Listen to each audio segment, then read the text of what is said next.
If you're watching from anywhere in the world, drop your city in the comments below. I want to see how far Clara's story travels. And if you believe second chances exist even when hope runs dry, stay with us until the end. Hit that like button and let's begin. The April wind cut through Clara's wool coat like it wasn't there. She'd stopped feeling her toes sometime yesterday afternoon, stopped caring about the stairs around midday today. The platform stretched before her, weathered planks stained dark by decades of boot leather and tobacco spit, and she'd memorized every knot, every nail head, every gap between boards wide enough to lose a coin. The 347 from Cheyenne rattled in, belching steam and cinders. Clara didn't move.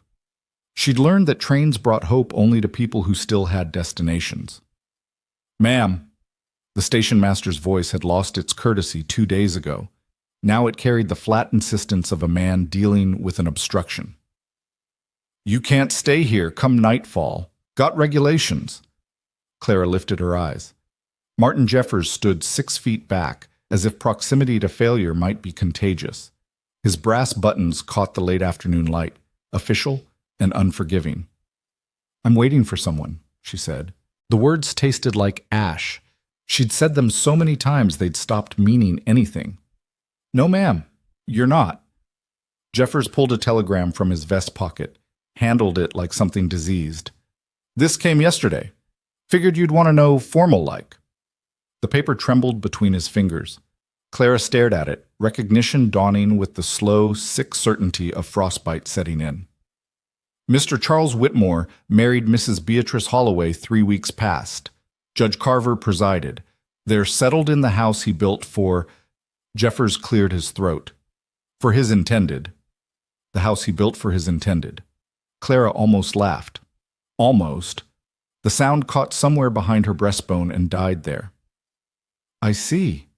Her voice came out steady. Strange, how calm could feel like drowning.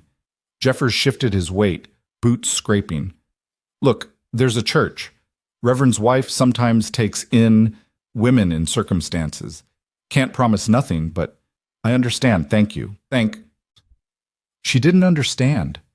Didn't understand how Charles could write 6 months of letters, detailed, warm, promising, and then simply stop. Didn't understand how a man could ask a woman to cross 800 miles on faith alone, then marry someone else without a word of warning. Didn't understand how she'd been foolish enough to sell every possession she owned, burn every bridge in Philadelphia, and step onto a westbound train with nothing but a stranger's promises and her grandmother's wedding dress packed in tissue paper. The dress. Clara looked down at her trunk. Inside, wrapped careful and hopeful, white silk she'd never wear. The irony cut deeper than the wind. Jeffers backed away, clearly relieved to be done with unpleasant duty. "Train leaves for Cheyenne at dawn. Mike could get back east if you—" He trailed off. They both knew what her pockets held. A handkerchief, 3 pennies, a ticket stub worth nothing. Clara watched him retreat to the warmth of his office. Through the window, she could see the potbelly stove glowing orange, the coffee pot steaming. Her stomach cramped. She'd eaten the last of her bread yesterday morning. The depot didn't serve women traveling alone, and the hotel required payment in advance. Ridgewater spread before her in the fading light, a scatter of buildings clinging to the rail line like barnacles. False-fronted shops, a livery, what might be a saloon. Beyond them, prairie rolled away in endless swells of brown and sage green, broken only by distant mountains still white with snow. The land looked like it had been carved by a blade. Hard, unforgiving, exact, beautiful, in a way that had nothing to do with mercy. A woman crossed the street below, skirts kicking up dust. She glanced toward the depot, saw Clara, and deliberately looked away. Too quick, too pointed. Clara recognized the expression. She'd seen it in Philadelphia, too. That particular calculation respectable women made when measuring another woman's fall from grace. Fallen. The word lodged in her throat. She'd fallen, all right, straight off the edge of the world. The sun touched the mountains, bleeding gold across their peaks. Clara thought about walking, just walking into that empty land until her legs gave out and the prairie took her, clean, final. No more shame, no more hunger, no more watching strangers decide she wasn't worth kindness. Movement near the platform stairs caught her eye. A boy, Small, maybe 6 or 7, dressed in clothes a size too large. He climbed the steps one careful foot at a time, brown eyes fixed on Clara with unsettling intensity.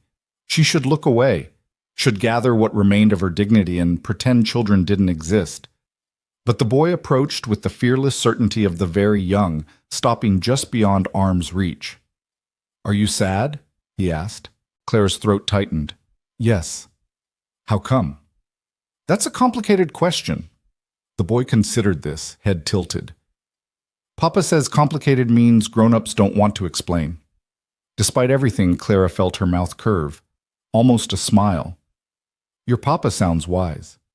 "He's sad, too, since Mama went to heaven." The boy said it matter-of-fact, reporting weather. "Mrs. Harrow says I shouldn't talk about it.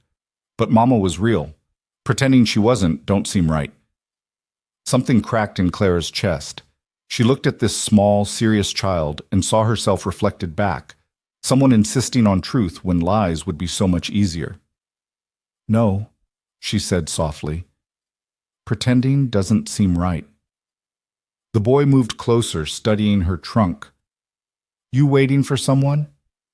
"I was, but he's not coming." "Did he die too?" "No, he just chose differently." The boy absorbed this, nodding like it made perfect sense. "Papa says choices are important. He says every choice is a seed and you gotta be careful what you plant." Clara felt tears prick her eyes. She blinked hard, refusing them. "Your papa sounds very wise indeed." "Jamie!" A man's voice, sharp with panic. "Jamie, get back here right now!" The boy, Jamie, turned as a figure emerged from the depot's far end, tall, broad-shouldered, moving with the controlled urgency of someone used to crisis. He reached them in 4 long strides, catching Jamie's shoulder. "What did I say about wandering off?" The man's voice carried equal parts fear and frustration. "You can't just—" He stopped, finally seeing Clara. Actually seeing her. His face did something complicated. Recognition without knowing, concern fighting propriety. He was younger than she'd expected from the voice, mid-30s maybe, with sun-weathered skin and eyes the color of winter storms. A working man's hands, scarred and capable. A rancher, she guessed, from the worn leather vest and boots that had seen real labor. "I apologize," he said. "My son shouldn't have bothered you." "He didn't bother me." Clara heard how her voice sounded. Hollow, distant. She tried to strengthen it. "He's a kind boy." Jamie looked up at his father. "She's sad, Papa." The man she was waiting for chose different. The rancher's expression shifted. Clara watched him piece it together. The trunk, the depot, 3 days of waiting everyone in town must have noticed. His jaw tightened. "Jamie, go wait by the wagon." "But now." The boy went, casting one backward glance that held more compassion than Clara could bear. She looked away, fixing her gaze on the mountains, safer than meeting this stranger's eyes. "Ma'am," the rancher's voice had gentled. "You got people in town? Somewhere to stay?" Clara almost laughed. "No." "Any funds?" The question should have humiliated her. Instead, it felt like relief. Someone finally asking the practical things instead of dancing around them. 3 pennies. He swore, soft and inventive. Then, "Sorry, that wasn't... You eaten today?" "Yesterday morning." Another curse, bitten off. Clara risked a glance. He was staring at her trunk like it had personally offended him, working his jaw the way men did when they were wrestling with decisions. "Look," he said finally, "I don't know your situation and I'm not asking. But I got a ranch 3 miles out. Food's hot, work's honest if you want it. Mrs. Harrow runs the house. She's particular, but she's fair. You could rest, get warm, figure out your next step." Clara's instincts screamed warning. Strange man, isolated ranch, woman alone and desperate. Every cautionary tale she'd ever heard, but another voice whispered underneath, "What's he going to take that hasn't already been stolen?" "Why?" The question came out sharper than she meant. "Why would you help me?" The rancher met her eyes. His were steady, tired, honest in a way that made her chest ache. "Because my son just spent 5 minutes talking to you, and you didn't once tell him his questions were improper.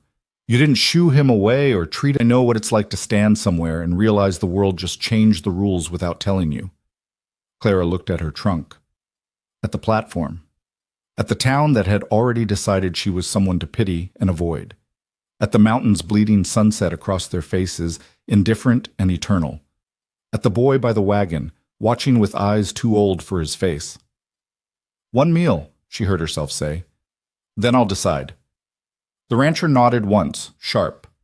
"Fair enough." He moved past her to lift her trunk, did it easy, like it weighed nothing, and headed for the wagon. Clara stood frozen, her body refusing the decision her mouth had made. Jamie appeared at her elbow. "You coming?" Yes, I suppose I am." He slipped his small hand into hers. The touch broke something loose in Clara's throat. She looked down at this child who'd seen her at her lowest and offered presence instead of judgment. "Thank you," she whispered. Jamie squeezed her fingers. "Papa says everybody needs a hand sometimes. Says it don't make you weak, just makes you human." Clara let him lead her to the wagon. The rancher had secured her trunk and was checking the horses.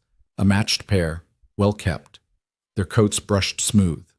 Everything about the rig spoke of care, attention, pride without pretension. He handed her up to the bench, movements impersonal and efficient. Jamie scrambled between them, small body radiating warmth. "Grant Mercer," the rancher said, gathering the reins. "That's my name. Figure you should know it." "Clara Bennett." He nodded, clicked to the horses. The wagon rolled forward, platform falling behind. Clara looked back once, saw the depot shrinking, saw the town lights beginning to glow against the coming dark, saw the ghost of herself still sitting there, waiting for a man who would never come. Then Grant turned the team toward open country, and Ridgewater disappeared. The prairie spread before them, vast and darkening. No landmarks, no signposts, just wheel ruts cutting through grass that whispered secrets to the wind. The temperature dropped with the sun, and Clara felt the cold seep through her coat. She wrapped her arms around herself, trying to hold in heat that wasn't there. Jamie pressed against her side. "You cold?" "A little." He pulled a blanket from beneath the seat, rough wool, smelling of horse and hay, and draped it across her lap. The gesture, small and unbidden, made Clara's eyes burn. "Thank you." "You keep saying that," Jamie observed, "because people keep being kind." Grant made a sound that might have been a laugh or a cough. Clara glanced at him. His profile stood sharp against the dimming sky, attention fixed on the road ahead. They rode in silence. Not the strained quiet of strangers forcing politeness, but something easier. Jamie hummed tunelessly, swinging his legs. The horse's hooves beat steady rhythm against packed earth. Somewhere distant, a coyote called, high and lonesome, answered by others in a chorus that raised the hair on Clara's neck. "They won't hurt you," Grant said, not looking over. "Coyotes. They're just talking to each other." "What are they saying?" "Depends who you ask. Jamie thinks they're telling stories." The boy nodded, solemn. "Mama said coyotes remember everything, all the old stories before people came." Grant's hands tightened on the reins, subtle but visible. Clara recognized that flinch, the way grief could ambush you through a child's innocent words.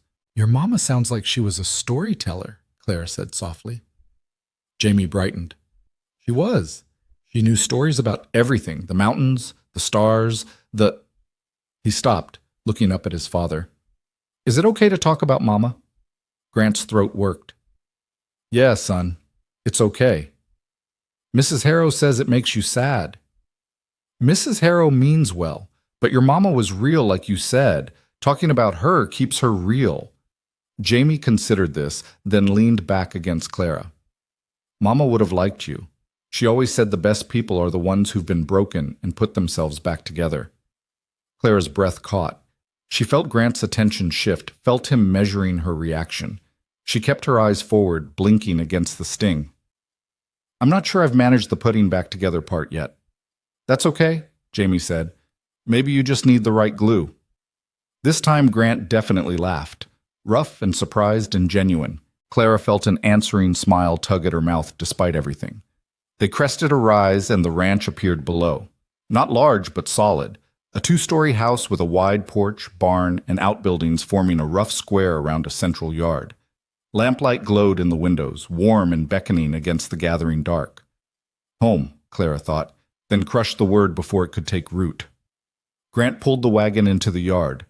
Before he'd fully stopped, the front door opened and a woman emerged, tall, spare, dressed in black with gray hair pulled severe. She stood on the porch like a general surveying troops, and her expression when she saw Clara could have frosted glass. "Grant Mercer, what have you done?" Grant climbed down, offered Clara his hand. She took it, aware of the woman's sharp eyes tracking every movement. "Brought someone who needs supper, Mrs. Harrow. This is Miss Bennet. She'll be staying the night." "Will she now?" Mrs. Harrow descended the steps, stopping a careful distance away. She looked Clara over, thorough, assessing, missing nothing. The worn coat, the pinched face, the desperate edge poorly hidden. Clara lifted her chin. She'd been examined before. She could endure it again. "I don't run a charity house," Mrs. Harrow said. "Didn't ask you to. Asked you to set another place at supper." The two of them locked eyes. Clara recognized the dynamic, old argument, familiar ground. Mrs. Harrow's expression suggested she'd lost this fight before and didn't enjoy repeating the experience. "Fine, but she works for her keep, even if it's just one night.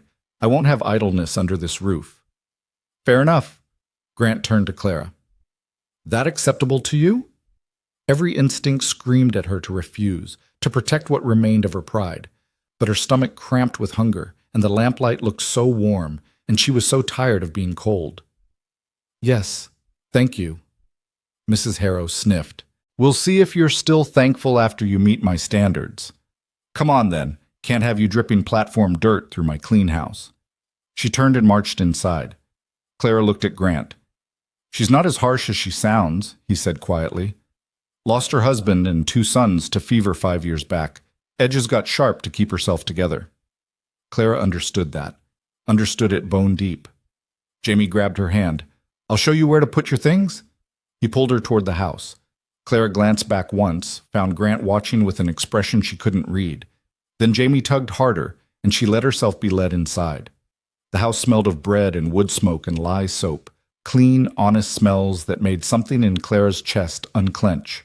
The main room held a stone fireplace, rough-hewn furniture, braided rugs worn soft with age. Nothing fancy, but everything tended, cared for. Mrs. Harrow appeared from what must be the kitchen, carrying a basin of warm water and a towel. "Wash up, you look half dead." She set the basin on a side table, pointed to a hallway. "Second door on the left. You'll find clean clothes on the bed. They were She paused. "They'll fit well enough. Change and come to supper. We eat at 6 sharp." She disappeared back into the kitchen before Clara could respond. Jamie grinned up at her. "She likes you. When she doesn't like people, she makes them wash in the yard." Clara couldn't help it. She laughed. Actually laughed, the sound startling in her own ears. The room Mrs. Harrow had indicated was small but immaculate. A narrow bed, a washstand, a window looking out toward the mountains. And on the bed, laid out careful, a simple dress, dark blue calico, practically new. Clara touched the fabric. Soft, well-made, worn by someone who'd cared for their belongings, someone who'd died, leaving a closet full of clothes that no longer fit anyone. She changed quickly, hands shaking from more than cold. The dress fit almost perfectly, just slightly loose in the shoulders. Clara caught her reflection in the washstand mirror and barely recognized herself. 3 days of waiting had carved hollows in her cheeks, shadowed her eyes, aged her a decade. But the dress made her look almost human again. She washed her face and hands, finger-combed her hair into something approaching order, and returned to the main room. The table had been set, 4 places, plain white dishes, a pitcher of milk. Steam rose from a tureen in the center, and the smell made Clara's knees weak. Grant stood by the fireplace, watching the flames. He'd washed too, changed his shirt. When he turned and saw her, something flickered across his face. "That was Sarah's favorite dress." Sarah. The name settled into the room like a presence. "I'm sorry, Mrs. Harrow said, no, it's good." Seeing it worn again. He looked away, throat working. She'd want it used, not packed away gathering dust. Mrs. Harrow emerged from the kitchen carrying a platter of bread. Sit. Food's ready. They gathered at the table, Grant at the head, Jamie to his right, Clara across from the boy, Mrs. Harrow at the foot. The housekeeper ladled stew into bowls, thick with vegetables and meat, rich enough to make Clara's mouth water. "We say grace in this house," Mrs. Harrow announced, fixing Clara with a pointed look. Grant cleared his throat. "Actually, Mrs. Harrow, I think we can—" "No." Clara met the older woman's eyes. "If that's the custom, I'll respect it." Mrs. Harrow's expression softened fractionally. She bowed her head. The others followed. Clara did too, listening to the simple, honest words asking blessing on the food and those who shared it. When she looked up, Grant was watching her with that same unreadable expression. "Eat," he said quietly, "before it gets cold." Clara lifted her spoon. The first bite hit her system like a shock, warmth and salt and substance after days of nothing. She forced herself to eat slowly, aware of Mrs. Harrow's assessing gaze. Jamie chattered between bites, telling stories about the ranch, the horses, a new calf born last week. Grant listened with the patience of someone used to his son's running commentary, occasionally redirecting when Jamie's stories spiraled too far afield. Mrs. Harrow watched them all, especially Clara, testing, measuring. When the meal ended, Clara moved to clear the table without being asked. Mrs. Harrow made a small sound, surprise, maybe approval. "You wash. I'll dry." They worked in silence, falling into easy rhythm.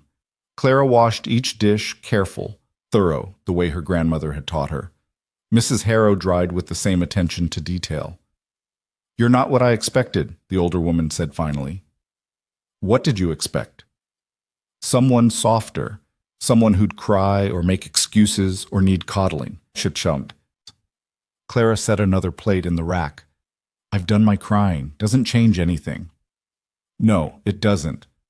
Mrs. Harrow dried the plate, set it in the cupboard with precise care. "Grant told me what happened. Man who'd do that to a woman isn't worth the tears." "I know, doesn't make it hurt less." "No, but knowing helps you survive it." They finished the dishes. Mrs. Harrow hung the towel to dry, turned to face Clara full on. "You can stay, not just tonight. Stay until you figure out what's next. But I run this house and I have rules. You work for your keep, you pull your weight, and you don't go breaking hearts around here." Her gaze flicked toward the main room, where Grant's low voice answered one of Jamie's questions. "That man's been through enough. Boy, too, they don't need more pain." Clara's throat tightened. "I have no intention of hurting anyone." "Intention isn't the same as outcome. Just tread careful. This family's held together with spit and string. Don't be the thing that breaks it." Before Clara could respond, Jamie appeared in the doorway. "Papa says come look at the stars. They're really bright tonight." Mrs. Harrow shooed them out. "Go on, I'll finish here." Clara followed Jamie to the porch. Grant stood at the railing, face tilted toward the sky. Above them, stars blazed, thousands upon thousands, more than Clara had ever seen. The prairie night held no competing light, and the heavens opened vast and diamond-scattered. "Oh," she breathed. "Pretty, right?" Jamie pressed against the railing beside his father. "Mama used to tell me the stars were holes in the sky where heaven's light shines through." Grant's hand found his son's shoulder. She did. They stood together, three people brought together by circumstance and need, watching light that had traveled unimaginable distances just to reach this moment. Clara felt something shift in her chest. Not hope. She didn't dare trust that yet. But maybe its precursor. Maybe the faintest suggestion that the story wasn't over, that the platform didn't mark her ending after all. "Thank you," she said quietly. "For supper. For—" she gestured helplessly. "Everything." Grant looked at her, really looked, and Clara saw understanding in his eyes, the kind that came from standing in his own dark places. "Sometimes we all need a hand," he said, echoing his son's earlier words. "No shame in that." Jamie yawned, huge and unself-conscious. Grant ruffled his hair. "Bed, buddy. School tomorrow." "But now." The boy sighed dramatically but went, pausing to give Clara an impulsive hug that nearly undid her completely. Good night, Miss Clara. I'm glad you're here. Then he was gone, thundering up the stairs with a child's boundless energy. Grant watched him go, expression soft. He's a good boy, Clara said. He is. Better than I deserve, probably. Grant turned back to the stars. His mother, Sarah, was the best of us.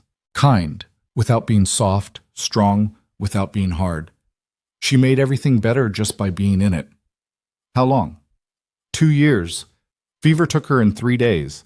One moment she was fine, the next... He stopped, jaw tight. Jamie almost doesn't remember her. That's the part that kills me.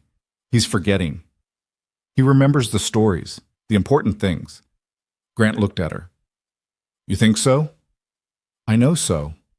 The way he talks about her, she's alive in him. Different than memory, maybe, but real. Something eased in Grant's shoulders. Mrs. Harrow thinks I talk about Sarah too much. Says it keeps Jamie from moving forward. Mrs. Harrow's wrong. Clara said it with quiet certainty. You can't move forward by pretending the past didn't happen. You move forward by carrying it with you. Grant studied her, and Clara felt the weight of that attention, measuring, considering, seeing things she wasn't sure she wanted seen. What did he promise you? He asked finally. The man who didn't come. Clara's hands tightened on the railing. Everything. A home. Partnership. A life that made sense. And what did you promise him? The same. And I would have kept it. Her voice cracked. I sold everything, left everyone, came 800 miles on nothing but faith, and he couldn't even send a telegram. The fury surprised her, sudden and clean, burning through the numbness that had settled over the past 3 days. She'd been so focused on shame, on failure, that she'd forgotten to be angry. Grant nodded slowly. Good. Good? Anger's healthy, means you're not broken all the way through. He pushed off the railing. Get some rest, Miss Bennett. Morning comes early around here, and Mrs. Harrow wasn't joking about earning your keep. He headed inside, pausing at the door. For what it's worth, his loss. Anyone who'd walk away from a promise like that isn't worth the breath it takes to curse them. Then he was gone, leaving Clara alone with the stars and the vast, whispering prairie. She stood there until the cold drove her inside. The house had settled into quiet. Mrs. Harrow's door closed. Grant's footsteps overhead as he checked on Jamie. Clara climbed to the room she'd been given, found the lamp already lit, the bed turned down. She sank onto the mattress, feeling every mile she'd traveled, every disappointment she'd endured. The dress, Sarah's dress, smelled faintly of lavender and cedar. Someone else's life, wrapped around her like armor. Clara looked out the window at the mountains standing black against the star-filled sky. Somewhere beyond them lay Philadelphia, the life she'd known, the person she'd been. That woman felt impossibly distant now. That woman had believed in letters and promises, had thought love meant certainty. This woman, the one sitting in a dead woman's dress in a stranger's house, knew better. But as she slid under the quilts and felt their weight settle over her, Clara allowed herself one dangerous thought. Maybe knowing better wasn't the same as knowing everything.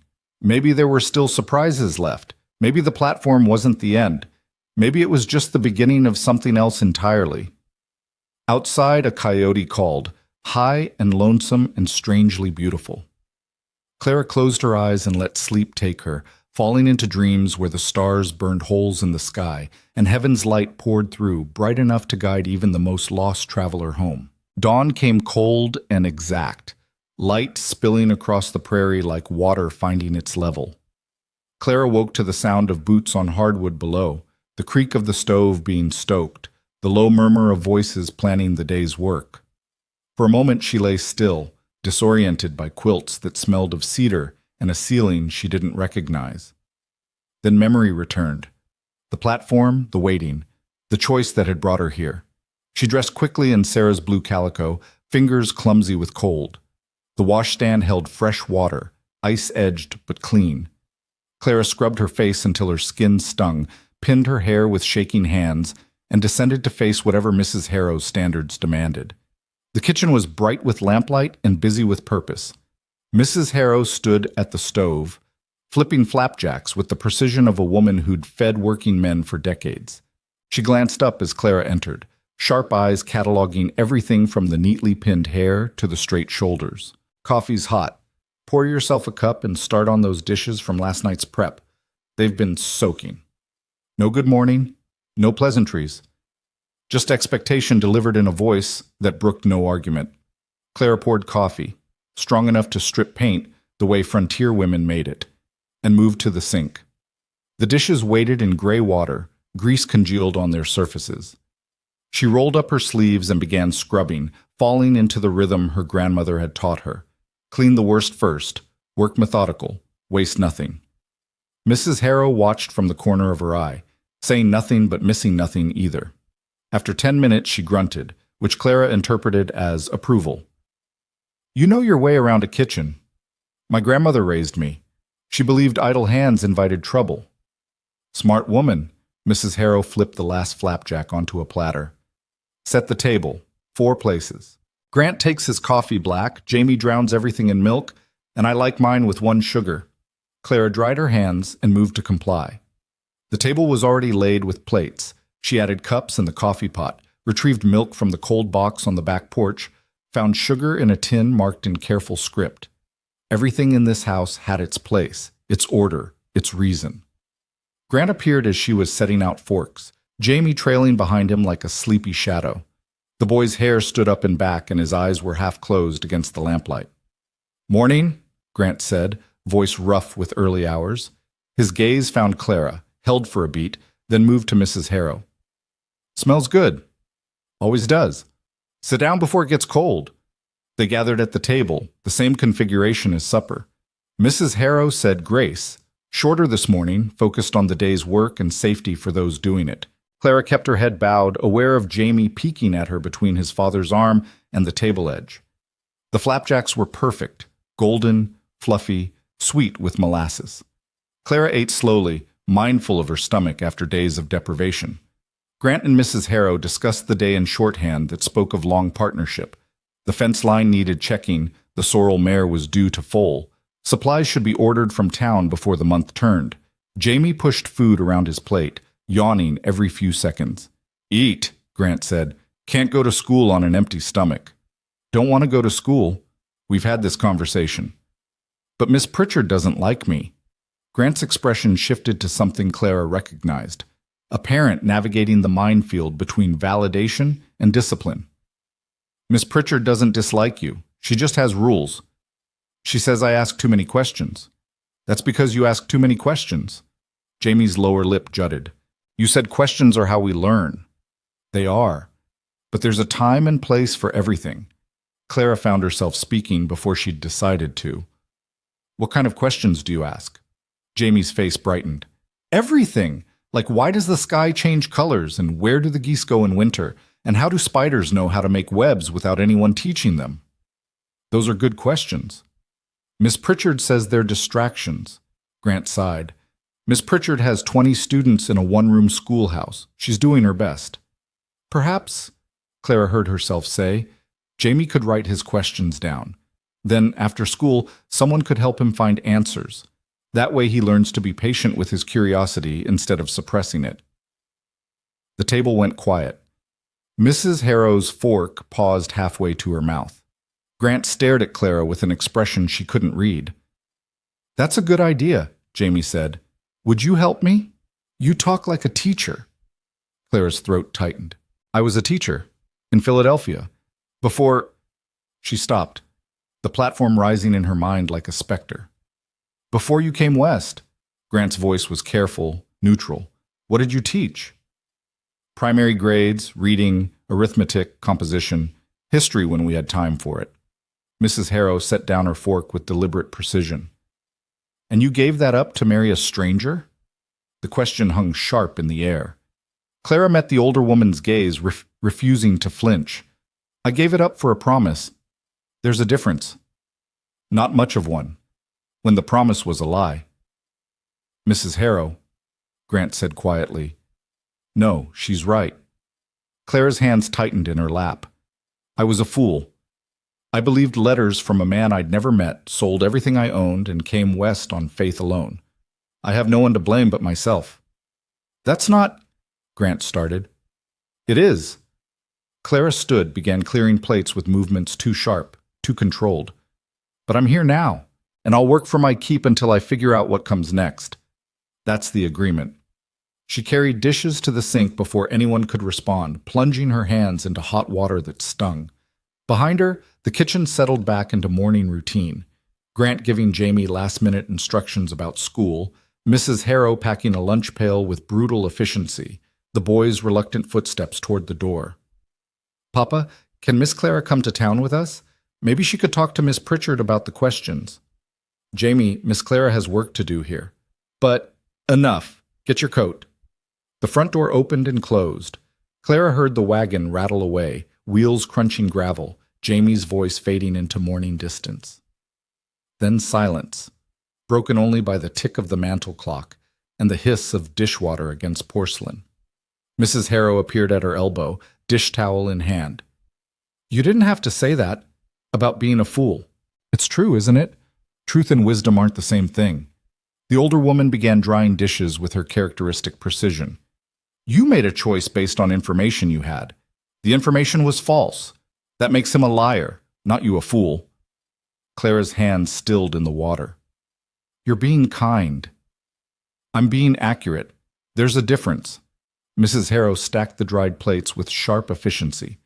Now, Grant said you could stay until you figure out what's next. That means you need to actually figure it out, not just hide here washing dishes. I'm not hiding. Aren't you? Clara turned to face her. Mrs. Harrow stood with arms crossed, expression unreadable. What would you have me do? I have 3 pennies and a trunk full of useless belongings. I can't go back east. I sold everything to come here. I can't stay in town. I have no connections, no references. This ranch is the only thing standing between me and... She stopped, unwilling to name the alternatives. Between you and what? Starvation? Prostitution? Working yourself to death in a laundry? Mrs. Harrow's voice was harsh, but her eyes held something almost like understanding. You're educated. That's currency, even out here. Especially out here. There are no teaching positions. The town has Miss Pritchard. The town does. But there are 5 other settlements within riding distance, all growing, all needing schools. And there are ranches, families with children who need educating but can't spare the time for a 5-mile ride to town every day. Clara stared at her. You're suggesting I become a traveling teacher? I'm suggesting you use what you have instead of mourning what you lost. Mrs. Harrow hung the towel with precise care. But first, you need to stop acting like you're temporary. You're here. Make it matter. She left the kitchen before Clara could respond. Through the window, Clara watched her cross the yard toward the chicken coop, moving with the purposeful stride of a woman who'd long ago decided that sentiment was a luxury she couldn't afford. Make it matter. The words settled into Clara's chest, heavy and uncomfortable. She finished the dishes, wiped down the counters, swept the floor. Then she stood in the empty kitchen, listening to the house breathe around her. Upstairs, floorboards creaked. Somewhere outside, a horse whinnied. The world moved forward whether she was ready or not. Clara found Mrs. Harrow in the chicken coop, scattering grain with economical movements. The hens clustered around her feet, clucking contentment. I want to help, Clara said. Truly help. Not just wash dishes until I've worn out your hospitality. Mrs. Harrow scattered another handful of grain. You know anything about livestock? No.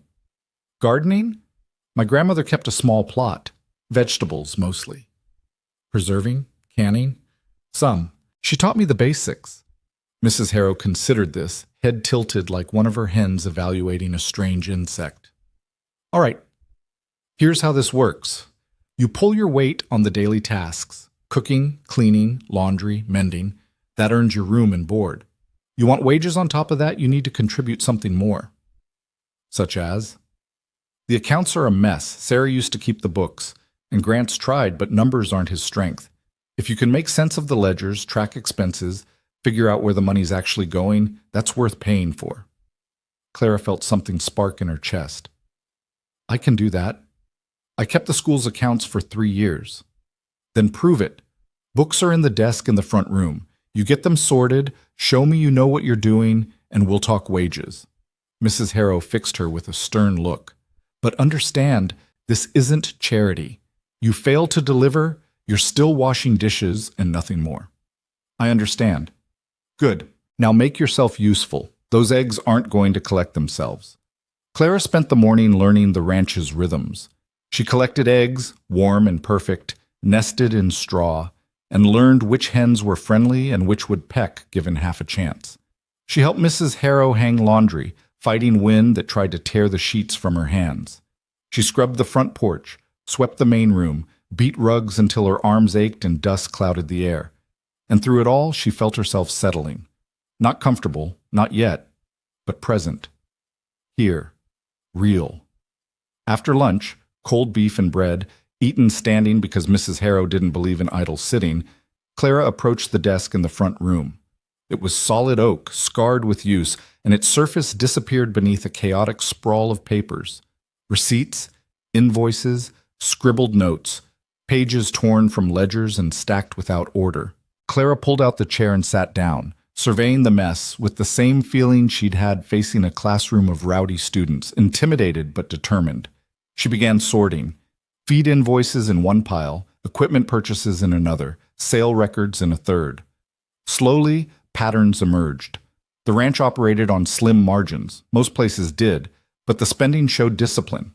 No frivolous purchases, nothing wasted, just the steady accumulation of necessary expenses that kept a working ranch functioning.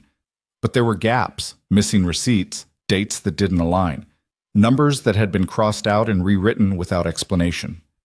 Clara found a clean ledger and began transcribing, creating order from chaos. Hours passed.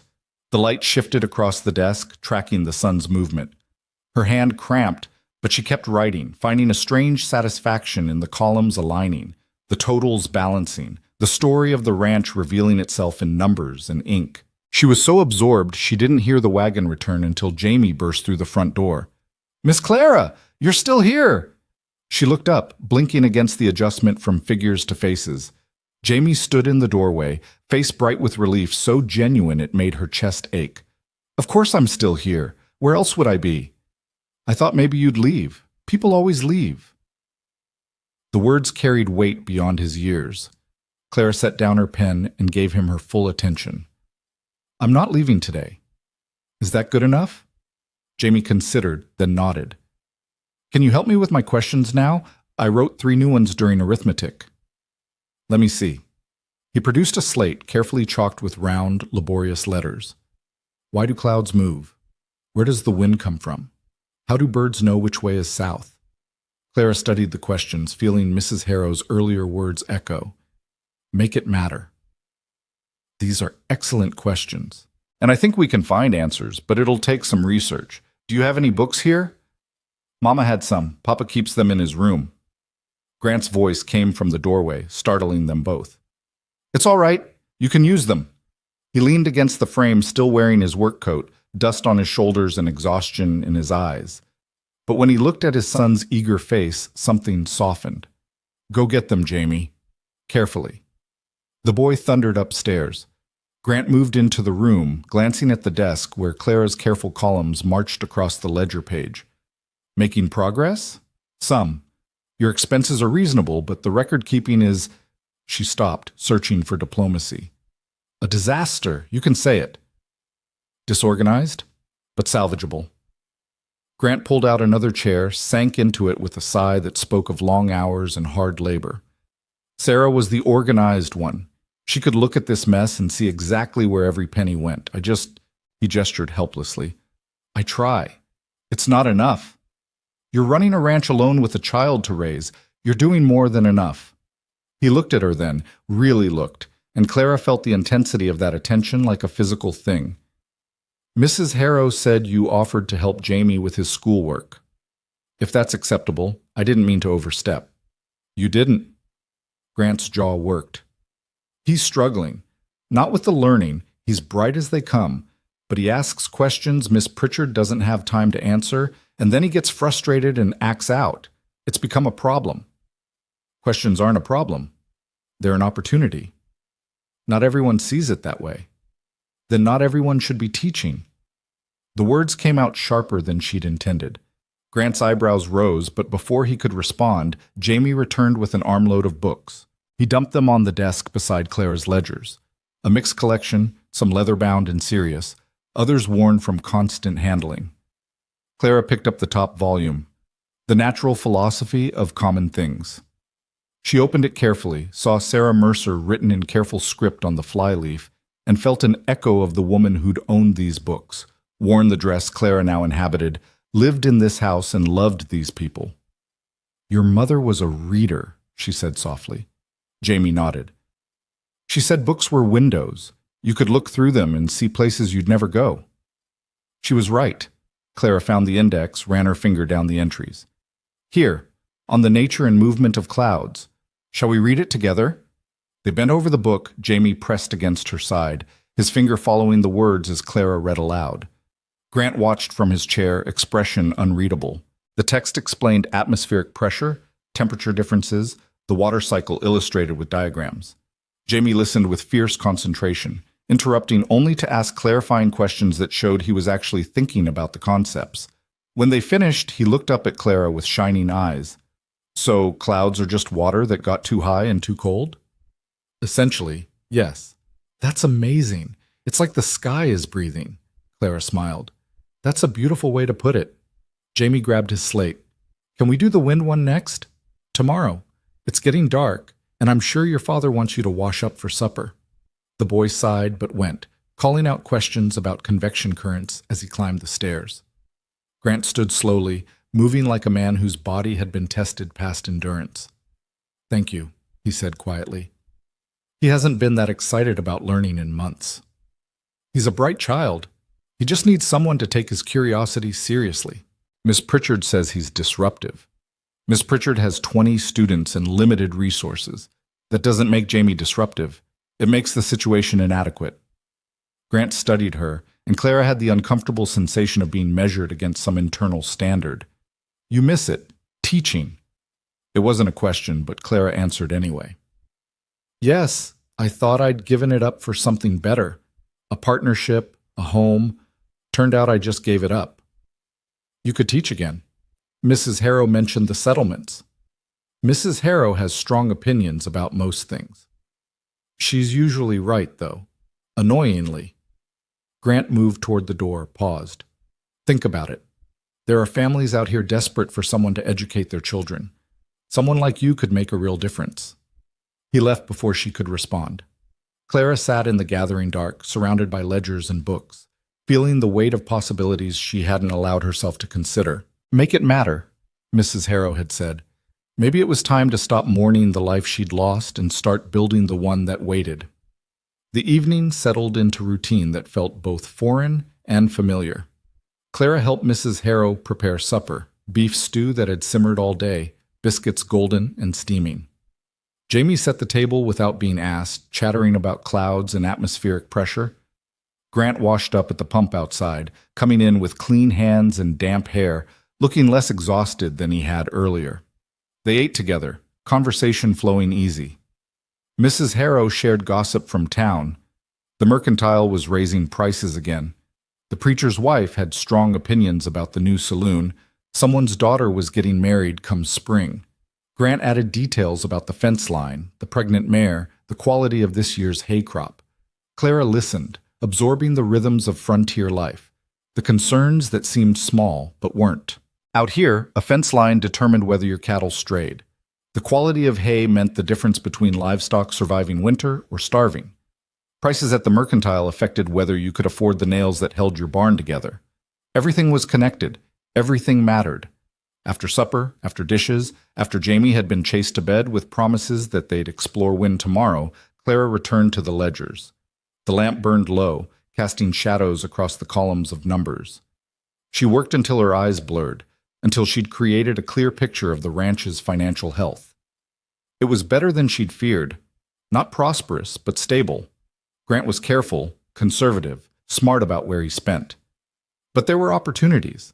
Small things that could improve efficiency, reduce costs. She made notes in margins, suggestions she could present once she'd earned the right to give them. "You should sleep." Mrs. Harrow's voice came from the doorway. "Can't do good work on a tired mind." Clara set down her pen. "Almost finished." The older woman moved closer, studying the ledgers over Clara's shoulder. "You've made sense of it." "Mostly. There are still some gaps I'll need to ask Grant about." "He'll appreciate that. He worries about money more than he admits." Mrs. Harrow straightened. "You're good at this. The organizing, the teaching, makes a body wonder why you'd give it up for a man you'd never met." Clara's hands tightened in her lap. "I was lonely. I thought marriage would fix that." "Marriage doesn't fix loneliness, just gives you company while you feel it." The blunt honesty startled a laugh from Clara. "Is that the voice of experience?" 23 years married, 2 of them happy." Mrs. Harrow's expression softened fractionally. "I love my husband, but love and happiness aren't the same thing. Took me years to learn that." "What changed? The 2 happy years? When were they?" "The last 2, when we finally stopped trying to fix each other and just were." Mrs. Harrow's voice went quiet. "Then the fever took him and the boys, and I had to learn how to be alone all over again." Clara looked at this stern, sharp woman and saw the grief underneath, the kind that never quite healed, just scarred over. "I'm sorry." "Don't be. I had more than most people get, and when Grant needed help after Sarah died, I had somewhere to put all that unused love." She moved toward the door, paused. "Point is, you're not the only one who came here running from something. Grant's running from grief. I'm running from memories. Even Jamie's running, though he doesn't know it yet, running toward a mama he can barely remember. And me? What am I running from? That's for you to figure out, but running toward something is usually smarter than running away." She left Clara alone with the ledgers and the lamplight and questions that didn't have easy answers. Sleep didn't come easy that night. Clara lay in Sarah's bed, wearing Sarah's nightgown, staring at the ceiling and trying not to think about the life she was borrowing. But her mind wouldn't rest. It circled back to Jamie's questions, Grant's quiet kindness, Mrs. Harrow's harsh wisdom. Running toward something. What did she want to run toward? Not another man's promises. She'd learned that lesson. But maybe something of her own. A purpose that belonged to her alone. She thought about the settlements Mrs. Harrow had mentioned, families scattered across the prairie, children growing up without education because the nearest school was too far. She thought about Jamie's bright eyes when he understood about clouds, his hunger for knowledge that Miss Pritchard couldn't satisfy. Maybe there was something there. Not a rescue, not salvation, just possibility. Clara fell asleep thinking about one-room schoolhouses and primers and the particular joy of watching understanding dawn in a child's eyes. She woke to screaming, high, terrified, the sound of a child caught in nightmare. Clara threw off the quilts and ran before she was fully conscious, feet bare on cold wood, nightgown twisting around her legs. Jamie's door stood open, lamplight spilling from within. She found him thrashing in his bed, eyes wide but unseeing, crying for his mama with desperate, broken sobs. Grant was already there, sitting on the edge of the bed, trying to gather his son into his arms. But Jamie fought him, lost in whatever terror gripped his sleeping mind. "It's all right, buddy. I'm here. You're safe." But Jamie couldn't hear him. He screamed and screamed, a wordless sound that scraped Clara's heart raw. She moved without thinking, kneeling beside the bed. "Jamie, Jamie, sweetheart, listen to my voice." Something in her tone cut through. The boy's wild eyes found her face. "You're having a dream, just a dream. But you're safe now. Your papa's here. I'm here. You're safe." She kept her voice low, calm, the same tone she'd used with frightened students. Jamie's breathing hitched, slowed. The screaming faded to whimpers. "That's it. You're doing so well. Just breathe with me. In and out. In and out." Grant watched her over his son's head, expression raw. Jamie's body gradually relaxed. He curled into Clara's arms, small and shaking, tears soaking through her nightgown. "She was leaving again," he whispered. "Mama was leaving, and I couldn't stop her." Clara's throat closed. She looked at Grant, saw the same helpless grief mirrored in his face. "She didn't want to leave," Clara said softly. "Sometimes people have to go places they don't choose. But that doesn't mean she wanted to leave you. How do you know? Because I've seen how your papa talks about her. Because I've heard the stories you tell. She loved you so much that even though she's gone, that love is still here. Can you feel it? Jamie was quiet for a long moment. Then he nodded against her shoulder. Will you stay? He whispered. Just until I fall asleep? Clara looked at Grant. He nodded, wordless permission. I'll stay. Grant stood slowly, moving like a man whose bones had turned to lead. He touched his son's head gently, then left, pulling the door halfway closed behind him. Clara settled against the headboard, Jamie curled in her lap. She hummed quietly, an old lullaby her grandmother had sung, and felt the boy's breathing gradually even out, his body growing heavy with sleep. She should move, should return to her own bed. But Jamie's hand fisted in her nightgown, holding tight even in sleep, and she couldn't bring herself to break that trust. So she stayed, watching lamplight paint shadows on the wall, listening to the house settle around them, and wondering how many times Grant had sat exactly here, alone, trying to comfort a child who wanted someone he couldn't bring back. When she finally crept back to her own room, dawn was already lightening the eastern sky. She had maybe an hour before the house woke and the day's work began.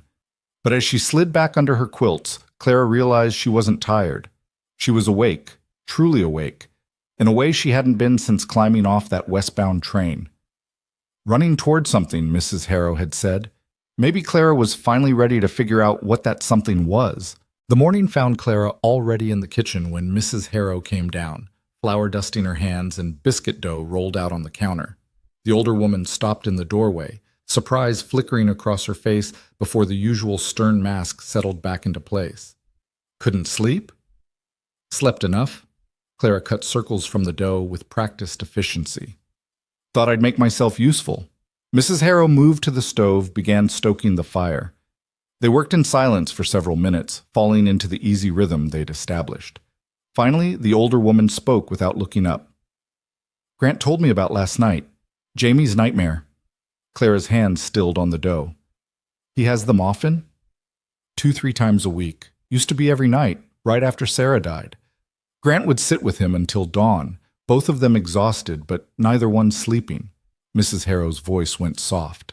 Last night was the first time Jamie settled that quick. Grant said you knew exactly what to do.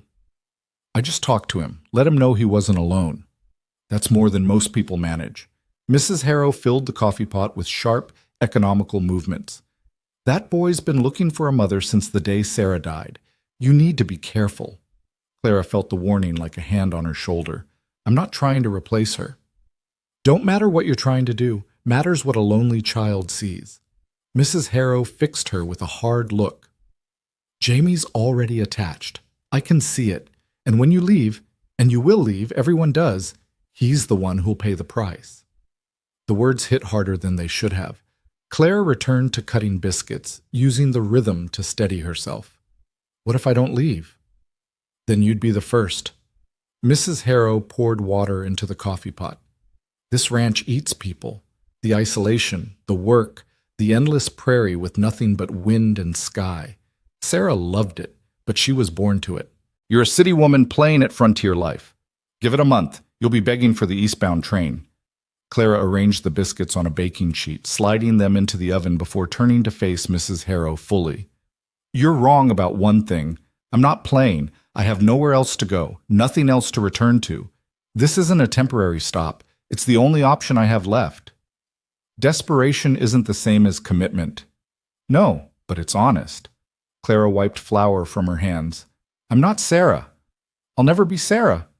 But I can be useful here, and useful is more than I was 3 days ago sitting on that platform. Something shifted in Mrs. Harrow's expression. Not approval exactly, but recognition. The ledgers. You finished them? Yes.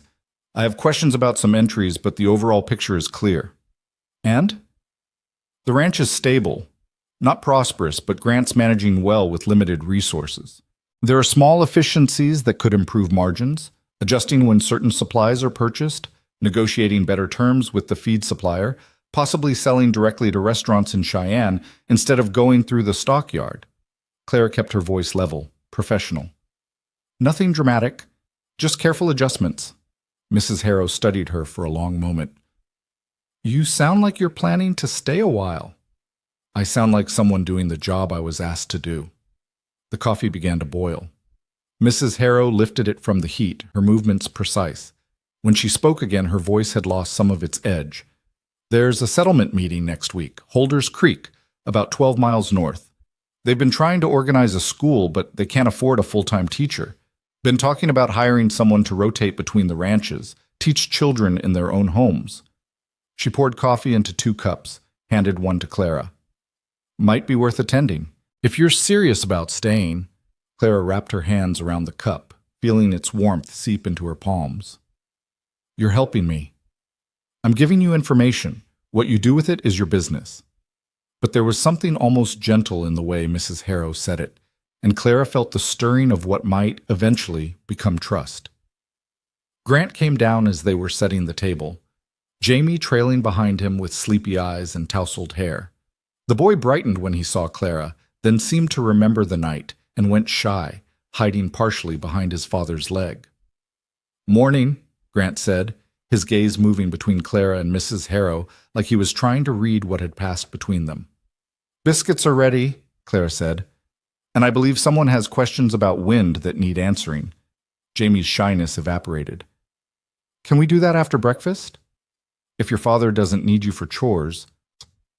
Grant pulled out his chair, settling into it with the careful movements of a man whose body had been worked hard. I need to ride out to the north pasture, check that fence line. Take most of the day. Jamie can stay here if Mrs. Harrow doesn't mind. Course I don't mind. Boy can help with the washing. Jamie made a face but didn't argue. They ate quickly, Grant shoveling food with the single-minded focus of someone fueling for hard labor. He drained his coffee, stood, and reached for his coat. Clara. He stopped at the door. The books. When you have time, I'd like to hear what you found. Tonight, if that suits you. He nodded and was gone, his boots crunching across the yard toward the barn. Through the window, Clara watched him saddle a horse with efficient, practiced movements, swing up into the saddle, and ride north until the prairie swallowed him whole. The morning passed in domestic routine. Clara and Jamie spent an hour with Sarah's books, exploring convection currents and pressure systems, the boy's questions growing more sophisticated as his understanding deepened. Mrs. Harrow set them to washing, Clara scrubbing linens in the big tub, while Jamie hauled water and fed wet clothes through the wringer, his small hands working the crank with determined effort. By midday, they'd hung 2 lines worth of laundry, white sheets snapping in the wind like sails. Claire's back ached, and her hands were raw from lye soap, but there was satisfaction in seeing the tangible results of work. They ate lunch on the back porch, cold chicken and bread, cups of milk still cool from the spring house. Jamie chattered between bites, telling Clara about the ranch's history, his mother's favorite spots, the places his father had taught him to ride. Papa says Mama loved the ridge best, he said, pointing toward a rise in the land to the east. She'd go up there when she needed to think, said you could see forever from the top. Clara followed his gesture, saw the land swell and fall, saw the ridge standing against the sky like a promise. Would you show me sometime? Jamie's face lit up. Really? Papa never wants to go. Says it makes him too sad. Then maybe we shouldn't. No, it's okay. Mama would want people to see it. She always said beautiful things are meant to be shared. Clara looked at this small boy carrying his mother's philosophy like a torch and felt her throat tighten. Then yes, when there's time, you can show me.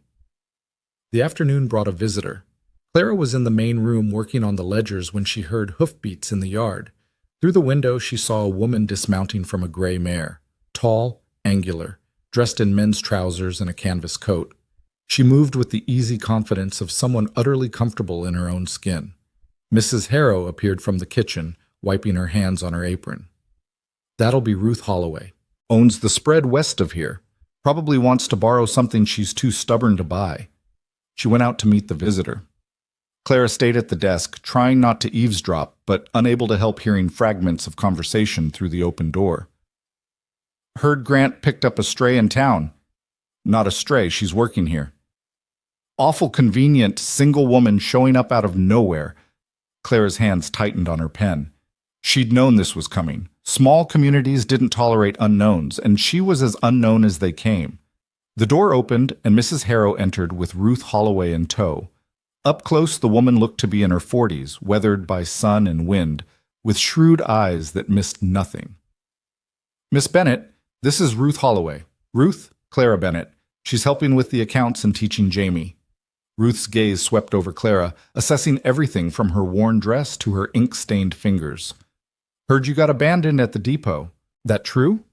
Clara set down her pen deliberately, meeting the woman's eyes. "Yes." "Man who did that's a fool." The blunt statement caught Clara off guard. Ruth's expression held no pity, just matter-of-fact assessment. "I appreciate that." "Don't appreciate it. Just stating facts." Ruth moved to the desk, glanced at the ledgers. "You know bookkeeping?" "I do." "Any good at it?" "Mrs. Harrow seems to think so." Ruth grunted. "She's a hard woman to impress. That's a point in your favor." She turned to Mrs. Harrow. "I came to tell you about the settlement meeting. Holders Creek, week from Saturday. They're voting on the school proposal." "Clara knows. I mentioned it this morning." Ruth's eyebrows rose. "Did you now?" She looked at Clara with new interest. "You thinking of teaching?" "I'm considering options." "Good. We need teachers out here more than we need just about anything. Well, except rain. We need rain more. But teachers are a close second." Ruth moved toward the door. "I'll be at that meeting. You should come. Let people see you're serious." She left as abruptly as she'd arrived, mounting her mare and riding west without a backward glance. Clara stared after her, trying to process the encounter. "Ruth's good people," Mrs. Harrow said. "Blunt as a hammer, but honest. If she says you should go to that meeting, you should go." "I don't have a horse." "You can ride with Grant. He'll be going anyway. He's on the school committee." Clara returned to the ledgers, but her mind kept drifting to the meeting, to the possibility of teaching again. It felt dangerous to hope, but the seed had been planted and she couldn't quite uproot it.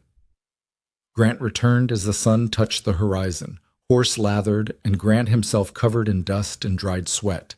He unsaddled in the barn while Mrs. Harrow rang the dinner bell and came to the house moving like every muscle hurt. Jamie met him at the door. "Papa, Miss Clara taught me about wind. Did you know hot air rises and that's what makes the wind blow?" Grant managed a tired smile. "That right?" "It's called convection, and there are prevailing winds that blow the same direction because of the earth spinning, and, Jamie, let your father wash up before you drown him in science." The boy subsided, but his enthusiasm didn't dim. Over dinner, he recited everything he'd learned, his excitement infectious enough that even Mrs. Harrow cracked a smile. After the meal, after Jamie had been sent reluctantly to bed, Grant and Clara settled at the desk while Mrs. Harrow cleaned the kitchen. Clara walked him through the ledgers, pointing out patterns, suggesting adjustments, asking questions about entries that didn't quite make sense. Grant listened intently, occasionally asking for clarification, his tired eyes gradually sharpening with interest. "You're saying if I buy feed in bulk before winter, I'd save nearly 15%? Assuming the price holds and you have storage.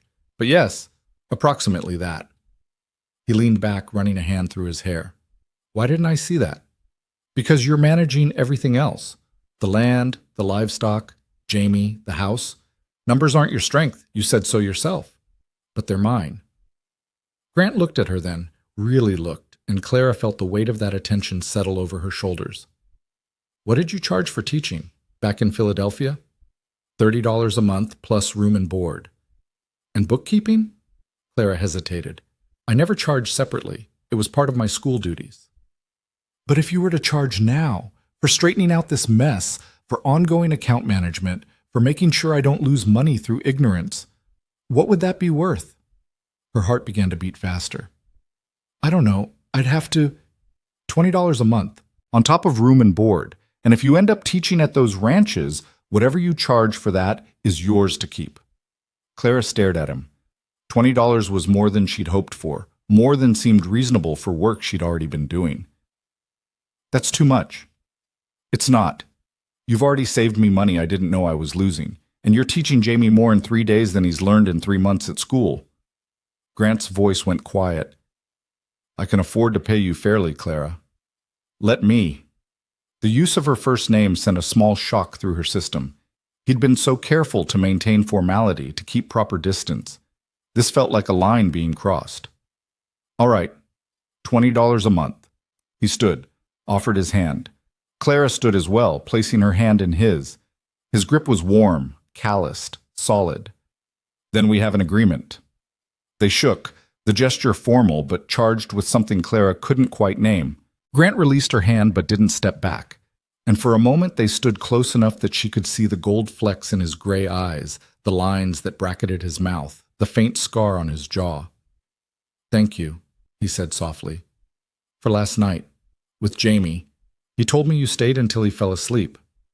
"It was nothing." "It wasn't. He hasn't settled that fast since Sarah died. Whatever you did, it mattered to him." Claire's throat tightened. "He's a good boy. He just needed to know he wasn't alone." "We all need that sometimes."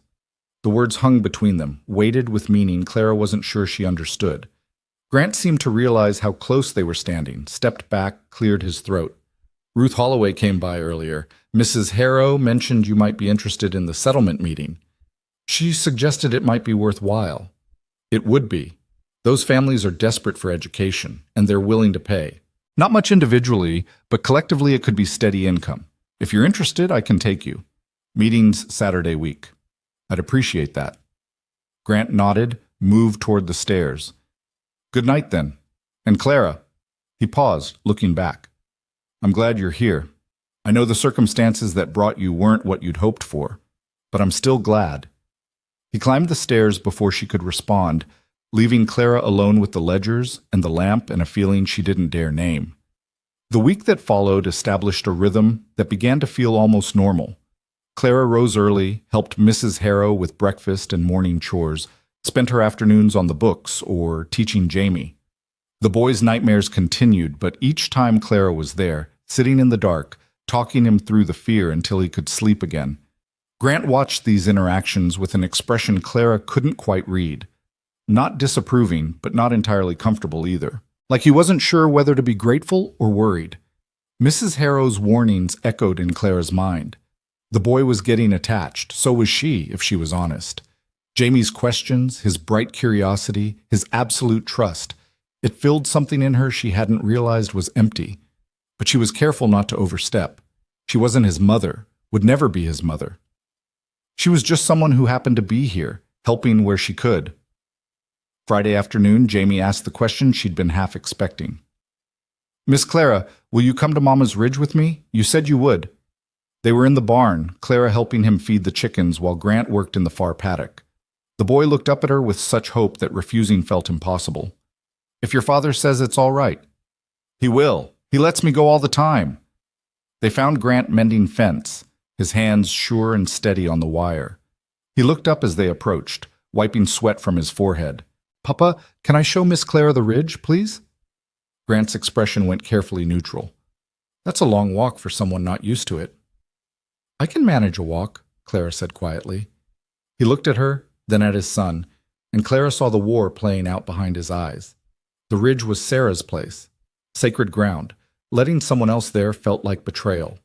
But Jamie was watching with such expectation, and Grant couldn't seem to deny his son anything. "All right, but stay on the path and be back before dark." Jamie whooped and grabbed Clara's hand, practically dragging her toward the eastern pasture. Grant watched them go, and when Clara glanced back, she saw him standing motionless, still as stone, staring after them with an expression that made her chest ache. The walk took longer than Jamie had implied, the path climbing steadily through grass that whispered against their legs.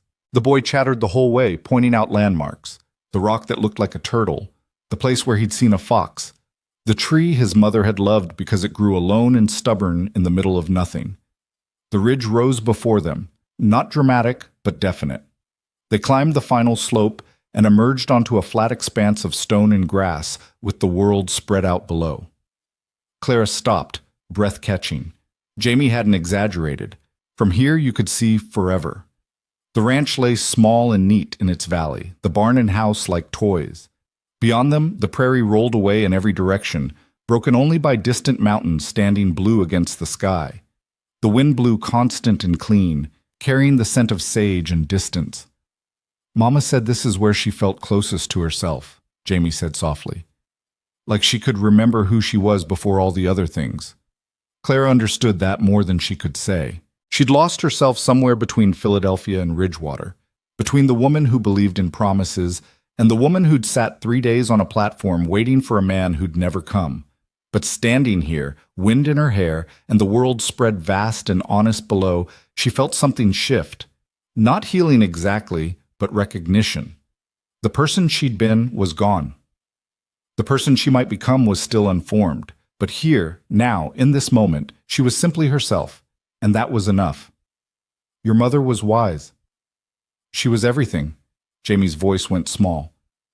I'm forgetting her face. Papa says that's okay, that it's normal, but it doesn't feel okay. Clara knelt beside him, taking his small hands in hers. You're not forgetting her. You're just remembering differently. Every time you ask a question, every time you're kind to someone, every time you notice something beautiful, that's her. Those are the things she gave you, and they're more important than faces. Jamie's eyes filled with tears. You really think so? I know so. He threw his arms around her neck, holding tight. Clara wrapped him close, this motherless boy who'd somehow found his way into her guarded heart, and let him cry against her shoulder while the wind sang around them and the prairie kept its endless watch. When they finally descended, the sun was touching the horizon and Grant was waiting in the yard. He took one look at Jamie's tear-stained face and Clara's expression and seemed to understand everything. He didn't ask questions, just put his hand on his son's shoulder and guided him toward the house. But as Clara passed, Grant caught her arm gently. Thank you, he said, voice rough. For going. For being what he needed today. Clara met his eyes and saw grief there, yes, but also something else. Something that looked almost like relief. He's easy to care for, she said softly. So are you. The words hung between them, unexpected and honest. Grant seemed to realize what he'd said, released her arm, stepped back. Supper's almost ready. Mrs. Harrow made pot roast. He turned and went inside, leaving Clara standing in the yard with her heart beating too fast and questions she didn't have answers for. That night, after Jamie had gone to bed and Mrs. Harrow had retreated to her room, Clara found Grant on the porch. He stood at the railing, staring out at the dark prairie, and didn't turn when she joined him. The settlement meeting, he said after a long silence. You should know what you're walking into.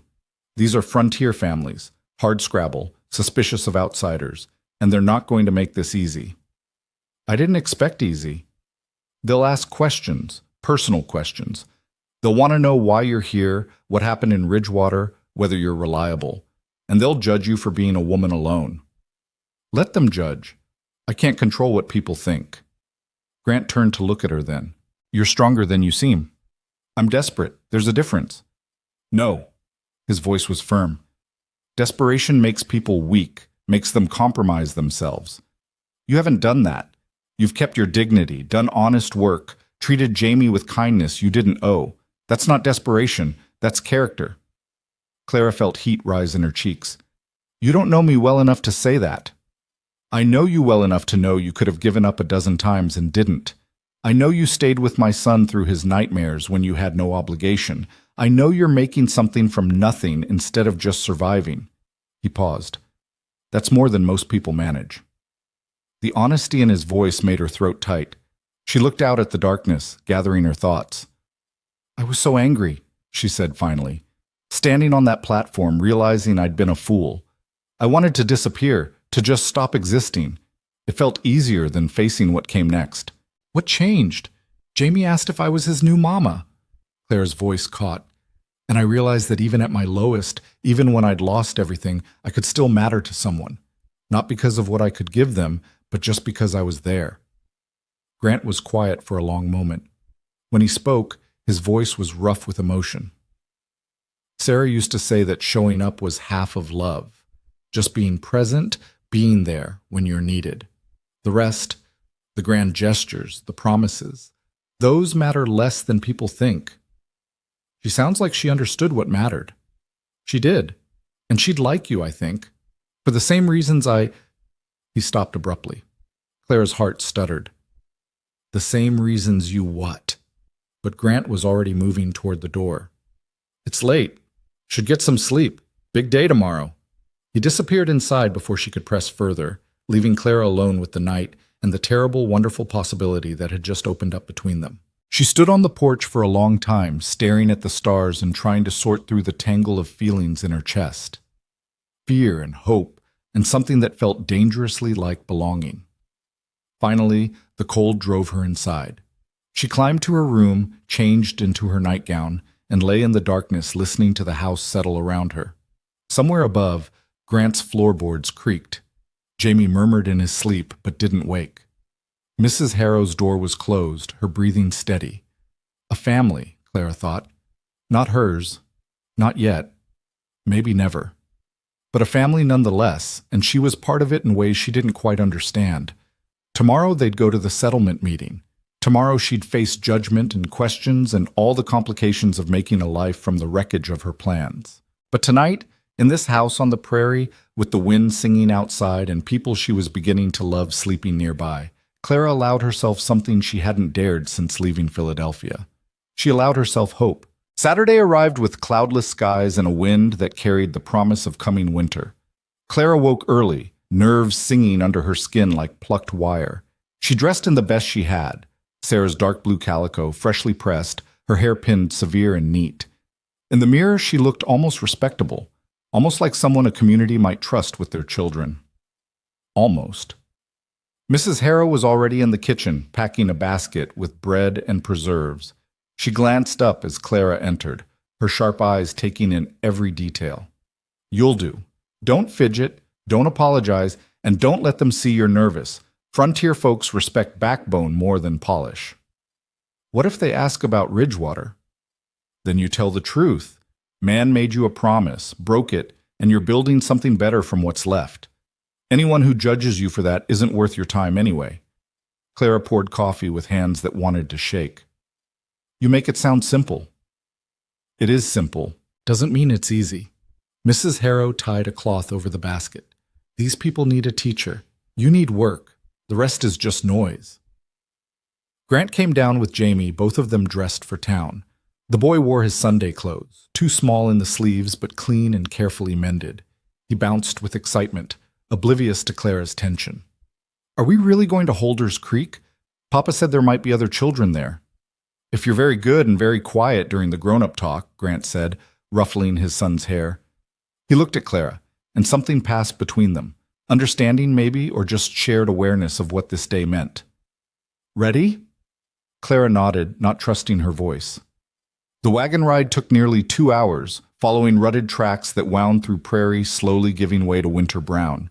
Jamie chattered for the first hour, then dozed against Clara's side, warm and trusting. Grant drove in silence, his attention on the road but his thoughts clearly elsewhere. They're not bad people, he said finally.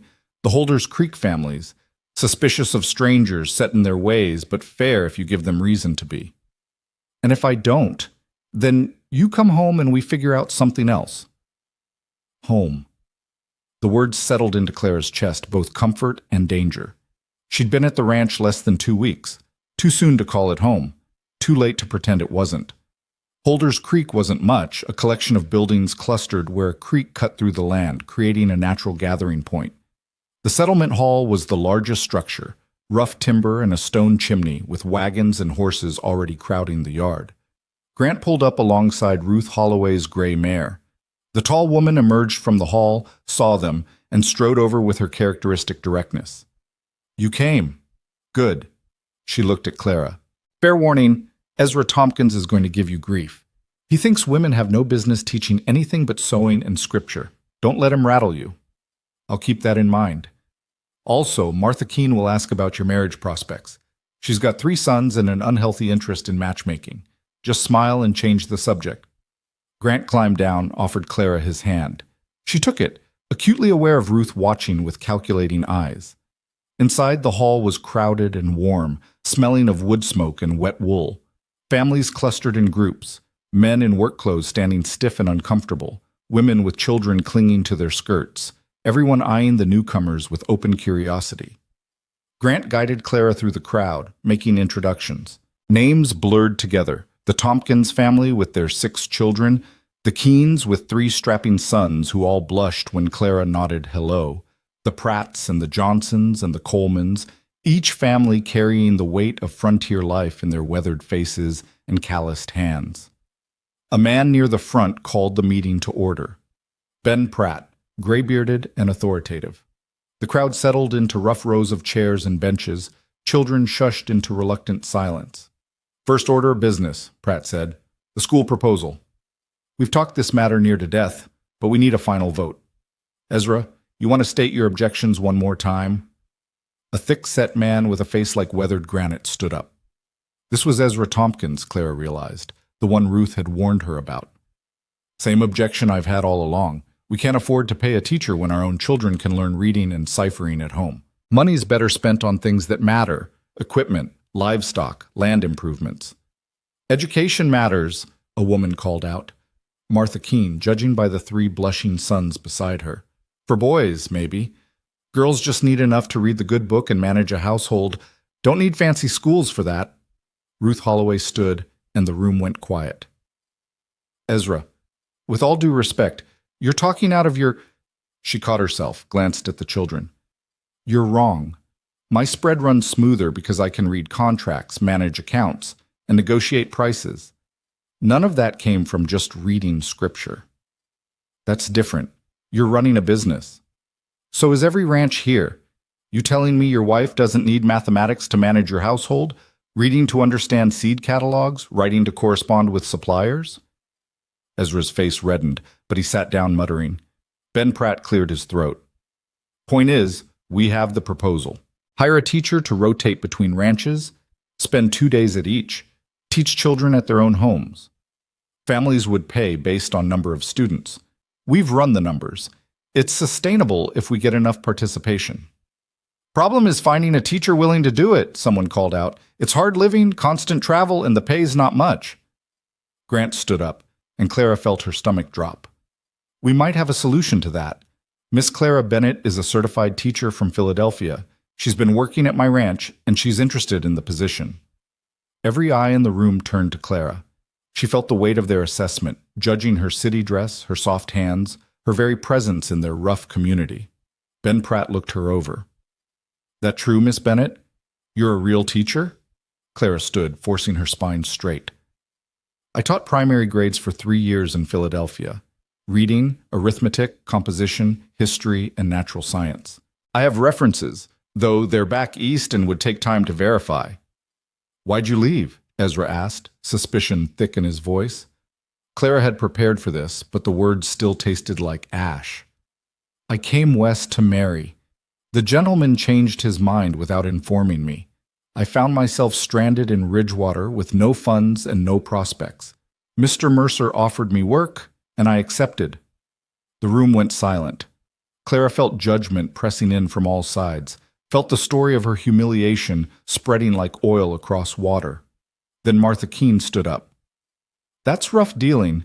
Man who'd do that doesn't deserve to be called a gentleman. Agreed, Ruth said, and it takes backbone to admit being wronged instead of making excuses. I say that speaks well of her character. Or speaks to poor judgment in men, Ezra muttered. Grant's voice cut across the murmurs. Miss Bennett has been teaching my son for 2 weeks. He's learned more in that time than he did in 3 months at the town school.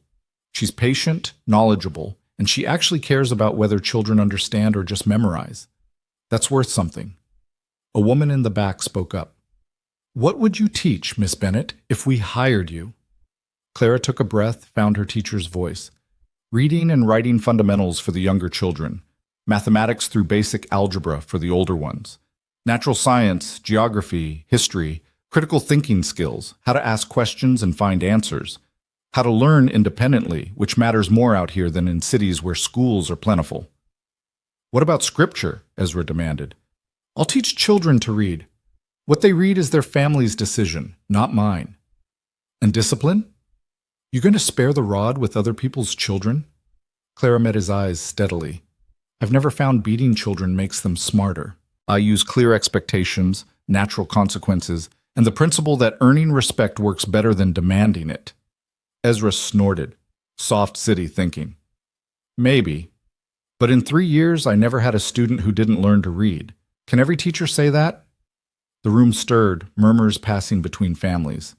Ben Pratt held up his hand for quiet. All right, let's put it to a vote.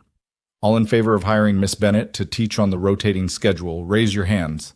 Clara watched hands rise, slowly at first, then with more confidence. Ruth shot up immediately. Martha Keene's followed. Grant's rose, then several others. She counted silently, heart hammering. Opposed? Fewer hands this time. Ezra's among them, along with 2 other men who looked like they'd rather trust a rattlesnake than a woman with ideas. Ben Pratt counted, nodded. Motion carries. Miss Bennett, you're hired. Pays $5 per family per month, paid quarterly. Schedule rotates every 2 days, 6 families participating to start. That's $30 a month if everyone pays on time, which they won't, so expect closer to $25. Combined with what Grant was paying her for the books, Clara would be earning more than she had in Philadelphia. The realization made her dizzy. I accept. Thank you. Don't thank us yet. Wait till you've spent a week hauling primers through a blizzard. Now, next order of business. The meeting continued, but Clara barely heard it. She was employed. Legitimately, respectably employed. Not just surviving on Grant's charity, but earning her own way. Families approached afterward, some friendly, some reserving judgment. Martha Keene insisted Clara come for supper the following week to meet her boys properly. Such nice boys, and poor Thomas is just your age, and he's been so lonely since his wife passed, until Ruth rescued her with a pointed comment about matchmaking being a full-time occupation. Jamie had found other children and was playing some complicated game involving running and shouting. Grant stood talking with Ben Pratt, but his eyes tracked Clara across the room, checking on her with the same attention he gave his livestock. As families began loading wagons for the journey home, a woman approached Clara hesitantly, young, maybe 20, with a baby on her hip and 2 small children clutching her skirt. Miss Bennett? I'm Sarah Johnson. My husband John and we've got the spread furthest out, 12 miles past the Tompkins place. I remember. You voted in favor. Sarah's face brightened.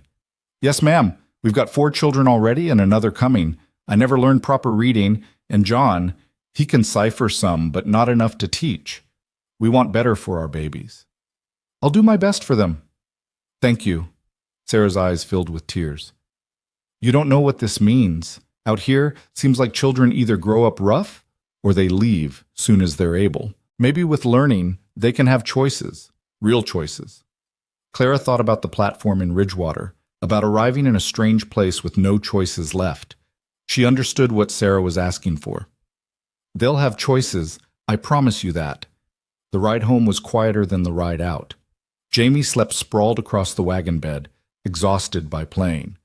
Grant drove steady, and Clara sat beside him watching the prairie slide past in the afternoon light. You did well, Grant said finally. Standing up to Ezra, talking about your teaching. Most people would have crumbled. I was terrified. Didn't show. That's what matters. He was quiet for a moment. $25 a month from teaching, 20 from the books. That's more than most men make out here. Does that bother you? No, but it changes things. Clara's stomach tightened. Changes what? You're not dependent on me anymore. You could get your own place if you wanted. Room at the boarding house in town, or one of the families would probably take you in. The thought of leaving the ranch hit Clara like a physical blow. She'd been there barely 2 weeks, but the idea of not waking to Mrs. Harrow's sharp commands, not teaching Jamie over breakfast, not seeing Grant's tired smile at the end of long days, it felt wrong. Do you want me to leave? Grant's hands tightened on the reins. No, but I don't want you staying out of obligation either. You've got options now, real ones. And if I choose to stay? He looked at her then, and Clara saw something raw in his expression. Hope and fear and something deeper she didn't dare name. Then I'd be grateful. Jamie would be too. And Mrs. Harrow, though she'd never admit it. Just them? Grant's throat worked. Not just them. The words hung between them, weighted with everything they weren't saying. Clara felt her heart beating too fast, felt the careful distance they'd maintained beginning to crack. I'll stay, she said quietly. If that's all right. More than all right. They didn't speak again until the ranch appeared in the valley below, lamplight glowing in the windows where Mrs. Harrow waited. Grant pulled the wagon into the yard, and Jamie woke groggily as they stopped. "Are we home?" "We're home, buddy. Come on, let's get you inside." Clara climbed down, legs stiff from the long ride. Mrs. Harrow appeared on the porch, arms crossed. "Well, did they hire you or send you packing?" "Hired. 6 families to start, rotating every 2 days." Something that might have been approval flickered across Mrs. Harrow's face. "Good. You'll need warm clothes for traveling. I'll see what can be altered from Sarah's winter things." She disappeared inside before Clara could thank her. Grant was unhitching the horses, moving with the ease of long practice. Clara moved to help, earning a surprised glance. "You don't have to—" "I know, but I want to learn. If I'm staying, I should understand how things work." Grant showed her how to unbuckle the harness, how to lead the horses to the barn, how to brush them down properly. His hands guided hers on the curry comb, patient and sure, and Clara was acutely aware of his warmth behind her, his breath stirring her hair. "Like this," he said quietly. Long strokes, following the muscle. They liked the pressure. Clara focused on the horse, on the rhythm of brushing, trying to ignore the way her skin tingled where Grant's hand rested on her shoulder to steady her. When the horses were settled and fed, they walked back to the house through the gathering dusk. Grant stopped at the porch steps, looking up at the sky where the first stars were emerging. "I need to tell you something," he said, "before this goes any further." Clara's heart stuttered. "All right. I loved Sarah. Still love her, probably always will. She was my best friend, my partner, the mother of my son. When she died, I thought that was it. Thought I'd never feel anything for anyone again." Clara waited, afraid to breathe. "But these past 2 weeks, watching you with Jamie, seeing how you fit into our lives, I've started feeling things I didn't think I'd feel again. And it scares me, because I don't want to dishonor Sarah's memory, but I also don't want to lie to myself about what's happening." "What is happening?" Grant turned to face her fully. "I'm falling in love with you, or maybe I already have, and I needed you to know that before you decided whether to stay, because it changes the equation, changes what you'd be walking into." Clara felt tears prick her eyes. "You think I haven't noticed? You think I don't feel it too?" "Do you?" "Yes, and it terrifies me, because the last time I trusted my feelings about a man, I ended up stranded on a platform with nothing. But this feels different. You feel different." Grant stepped closer, close enough that Clara could see the pulse beating in his throat. "I'm not making promises I can't keep. I'm not offering you some fantasy of easy happiness. This is hard country, hard living, and I come with a grieving son and more baggage than any man should carry. I come with my own baggage. A failed engagement, no family, no prospects beyond what I can earn. I'm not some prize you'd be winning." "You're wrong about that." Grant's voice was rough. "You're the bravest, strongest, most real person I've met in years. And if you'll have me, have us, I swear I'll do right by you." Clara's breath caught. "Grant, I'm not asking for an answer now, just asking you to think about it. About whether this could be something more than just work, more than convenience." Before Clara could respond, the front door opened and Mrs. Harrow's voice cut through the moment. "Supper's ready. If you two are done standing around in the cold, you might want to come eat while it's hot." Grant stepped back and the spell broke. But as they climbed the porch steps, he caught Clara's hand and squeezed it gently. "Think about it," he said again. Inside, the house was warm and bright and smelled of Mrs. Harrow's stew. Jamie was already at the table, talking excitedly about the children he'd met. The older woman served food with her usual efficiency, but Clara caught her watching Grant and Clara with shrewd, knowing eyes. They ate, and Clara barely tasted the food. Her mind kept circling back to Grant's words. Falling in love. The phrase felt dangerous and precious, like something fragile she might break just by acknowledging it. After supper, after dishes, after Jamie had been tucked in with a promise that they'd start his lessons tomorrow, Clara sat in the main room pretending to read, while her thoughts spun. Grant was in his study going over ranch business and Mrs. Harrow had retired early, leaving Clara alone with lamplight and questions that had no easy answers. She thought about Philadelphia, about the woman she'd been who believed in letters and promises. She thought about Charles Whitmore and the platform and the certainty that her life was over. She thought about how wrong she'd been. Her life hadn't ended on that platform. It had just changed direction, become something she couldn't have imagined. Clara set down her book and climbed the stairs to Grant's study. She found him at his desk, frowning over paperwork. He looked up as she entered, and something in his expression went soft. Couldn't sleep? Couldn't stop thinking. About? Clara crossed the room, her heart hammering. When she reached his desk, she stopped, gathering courage. You asked me to think about whether this could be more. I have an answer. Grant stood slowly, coming around the desk. Already? I don't need more time. I spent months making careful, rational decisions about Charles Whitmore. I weighed every letter, analyzed every promise, tried to be smart about my future, and I was completely wrong about all of it. Clara, let me finish. This thing between us, it's not careful or rational. It's terrifying and complicated and probably foolish. But it's real. More real than anything I felt with Charles. More honest than any promise he made. Grant's eyes searched hers. What are you saying? I'm saying yes. To whatever this is. To trying. To seeing if what we're feeling can become something that lasts. Grant's breath left him in a rush. You're sure? No. But I'm brave enough to try anyway. He reached for her then, cupping her face in his calloused hands with a gentleness that made her throat ache. I don't deserve you. You do. And I don't deserve you. But maybe that's not the point. Maybe the point is we found each other anyway. Grant leaned in slowly, giving her time to pull away. Clara didn't move. When his lips met hers, it felt like coming home and stepping off a cliff simultaneously, terrifying and perfect and absolutely right. The kiss was brief, tender, full of promise and uncertainty and hope. When they pulled apart, Grant rested his forehead against hers. We'll take this slow, he said. No rushing. Jamie needs time to adjust, and we need to be sure. Agreed. But, Clara, I meant what I said. I'm falling in love with you. She smiled against his shoulder. I'm falling too, and this time I think I'll actually land somewhere good. They stood together in the lamplight, holding each other carefully, two broken people learning to believe in second chances. Outside, the prairie wind sang against the windows, and somewhere in the darkness the future waited, uncertain but no longer quite so frightening. Clara thought about the platform at Ridgewater, about the woman who'd sat there thinking her story was over. If she could go back and tell that woman what waited just 3 miles down a dusty road, she wouldn't have believed it.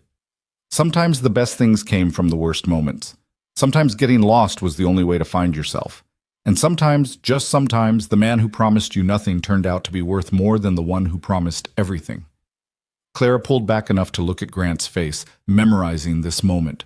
The warmth in his eyes, the hope in his expression, the sense that they were standing on the edge of something that could either break them or make them whole. No matter what happens, she said quietly, thank you for finding me on that platform. Thank you for seeing more than just someone who needed rescuing. Grant's thumb brushed her cheek. Thank you for being brave enough to get in the wagon. They stood together until the lamp burned low. Then Grant walked her to her room, kissed her forehead gently, and retreated to his own space. Clara changed for bed, her mind too full for sleep. Through the window she could see the ridge where Sarah had gone to remember herself. Clara sent a silent thought to the woman whose clothes she wore, whose books she read, whose family she was slowly, carefully joining. Thank you for leaving something beautiful behind.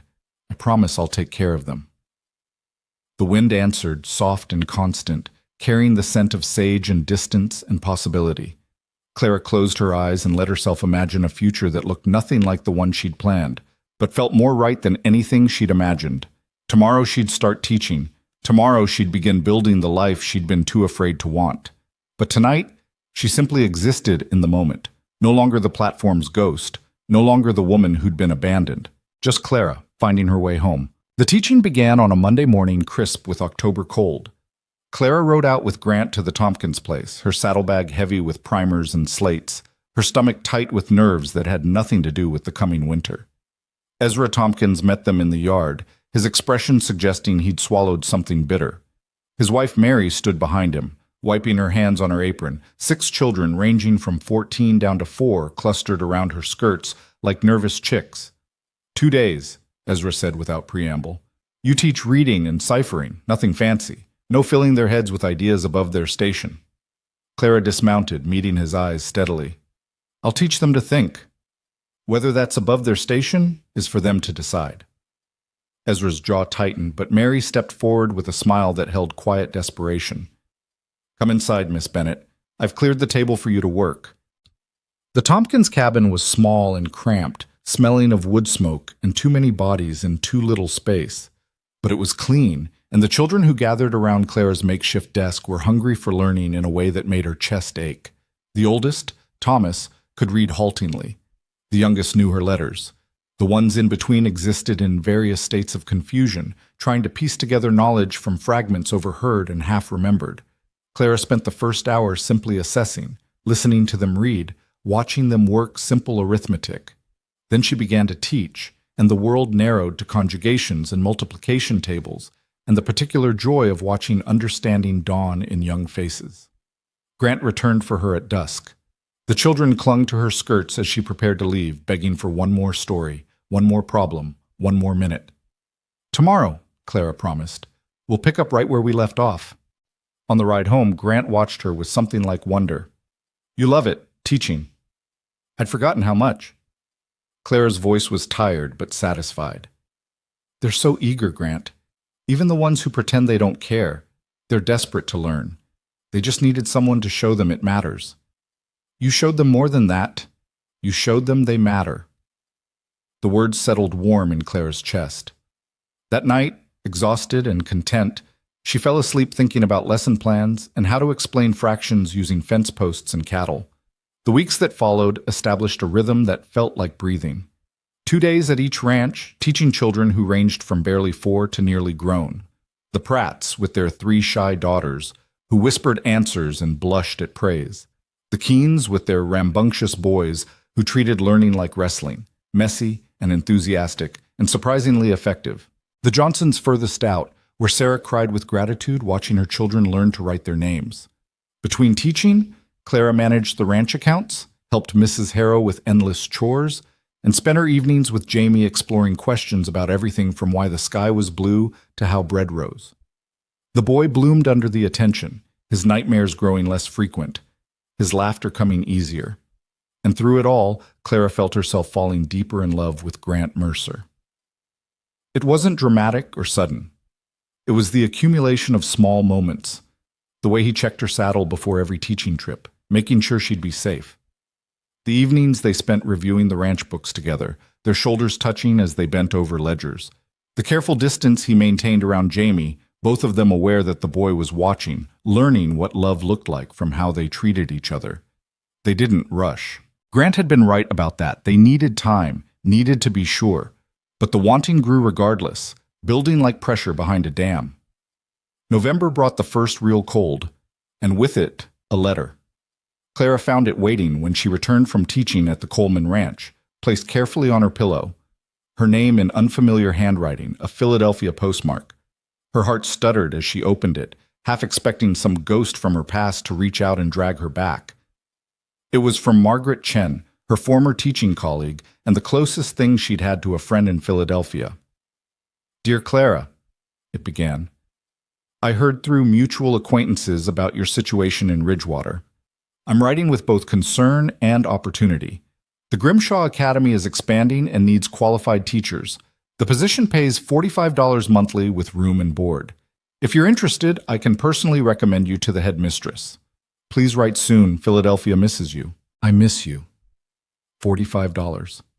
Nearly double what she made now, in a city with culture and society and the familiar comforts of civilization. A year ago, even a month ago, Clara would have leapt at such an offer. Now she stared at the letter, feeling only a strange, distant sadness. She found Grant in the barn, mending tack by lamplight.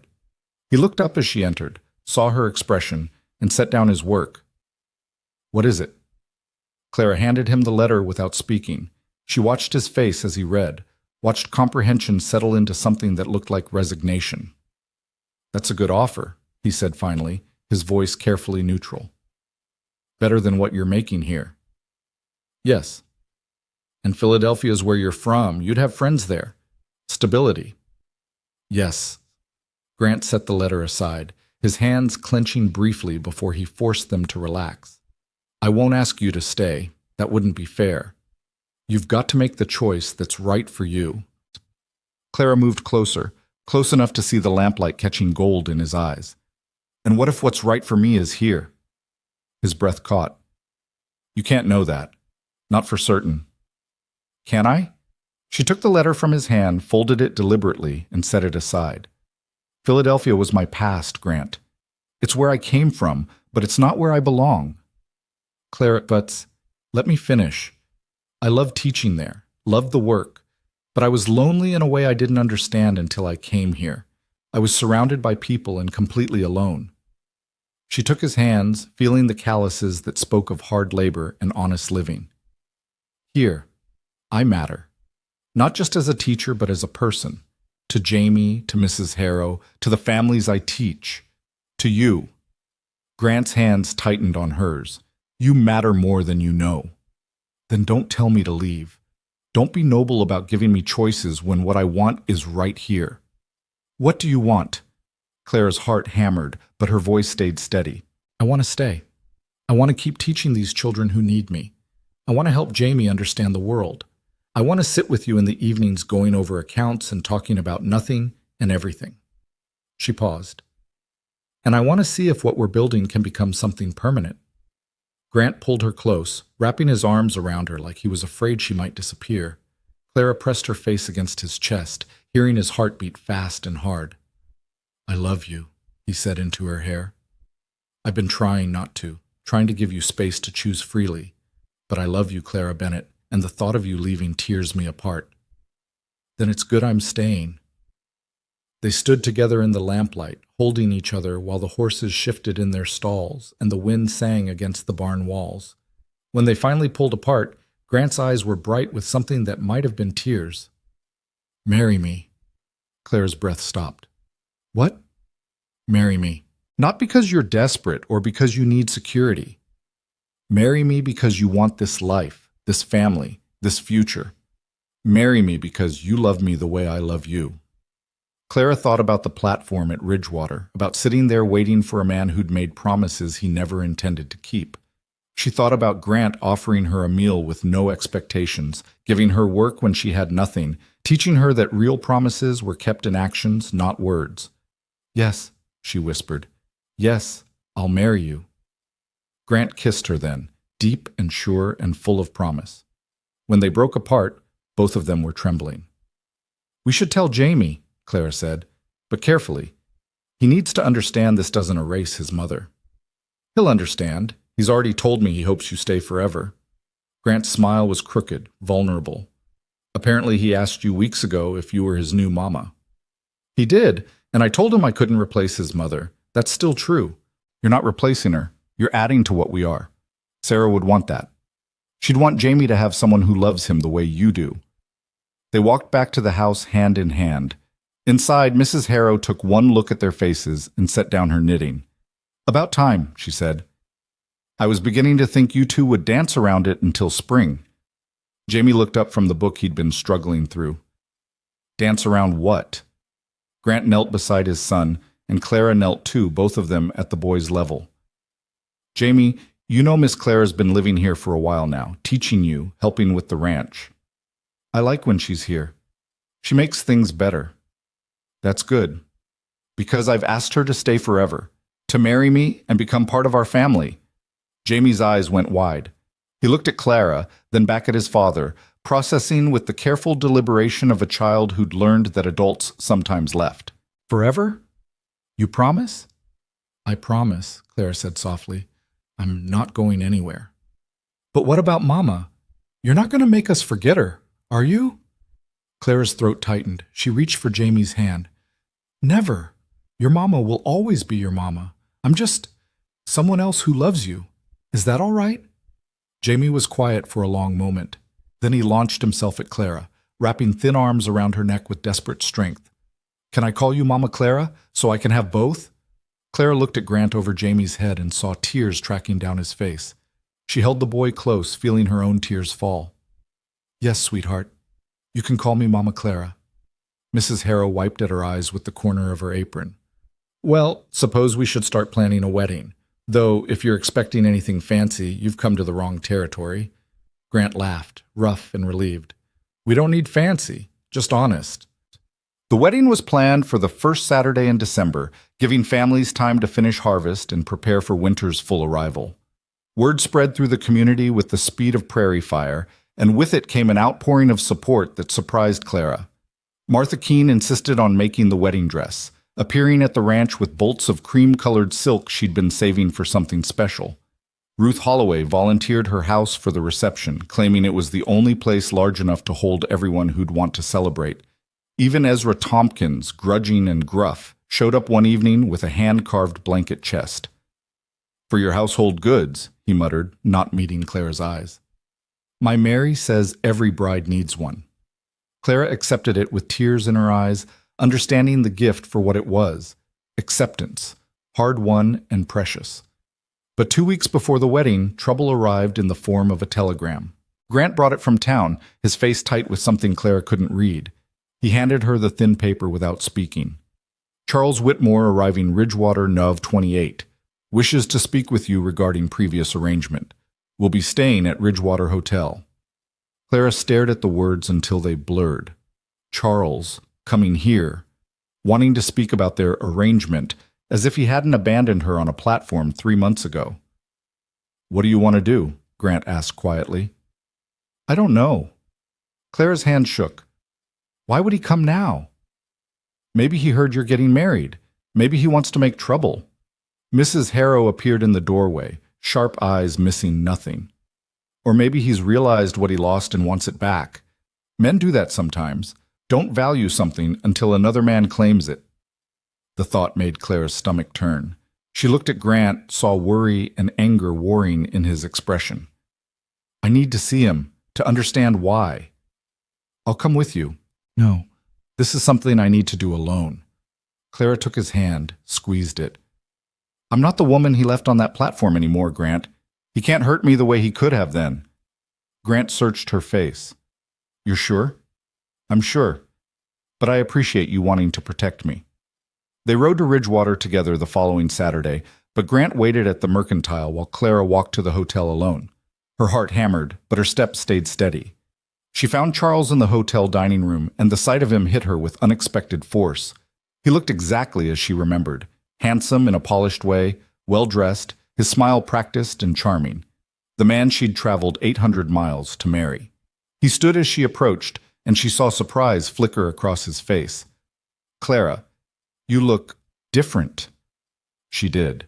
The soft city woman who'd believed his letters was gone, replaced by someone weathered and strong, someone who'd learned her worth through hard work and honest love.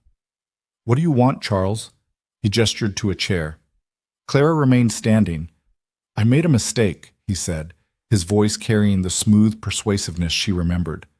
Marrying Beatrice. We're not compatible. I've been miserable. I'm sorry to hear that. I was wrong to handle things the way I did. I should have telegraphed, should have explained. I panicked when Beatrice's husband died and she needed someone, and He trailed off, spreading his hands. I'm sorry, Clara, truly. Why are you here? Charles leaned forward, earnest and intense. Because I heard you're marrying some rancher, some rough frontier man with a child, and I couldn't let you do that without telling you the truth. I still want you.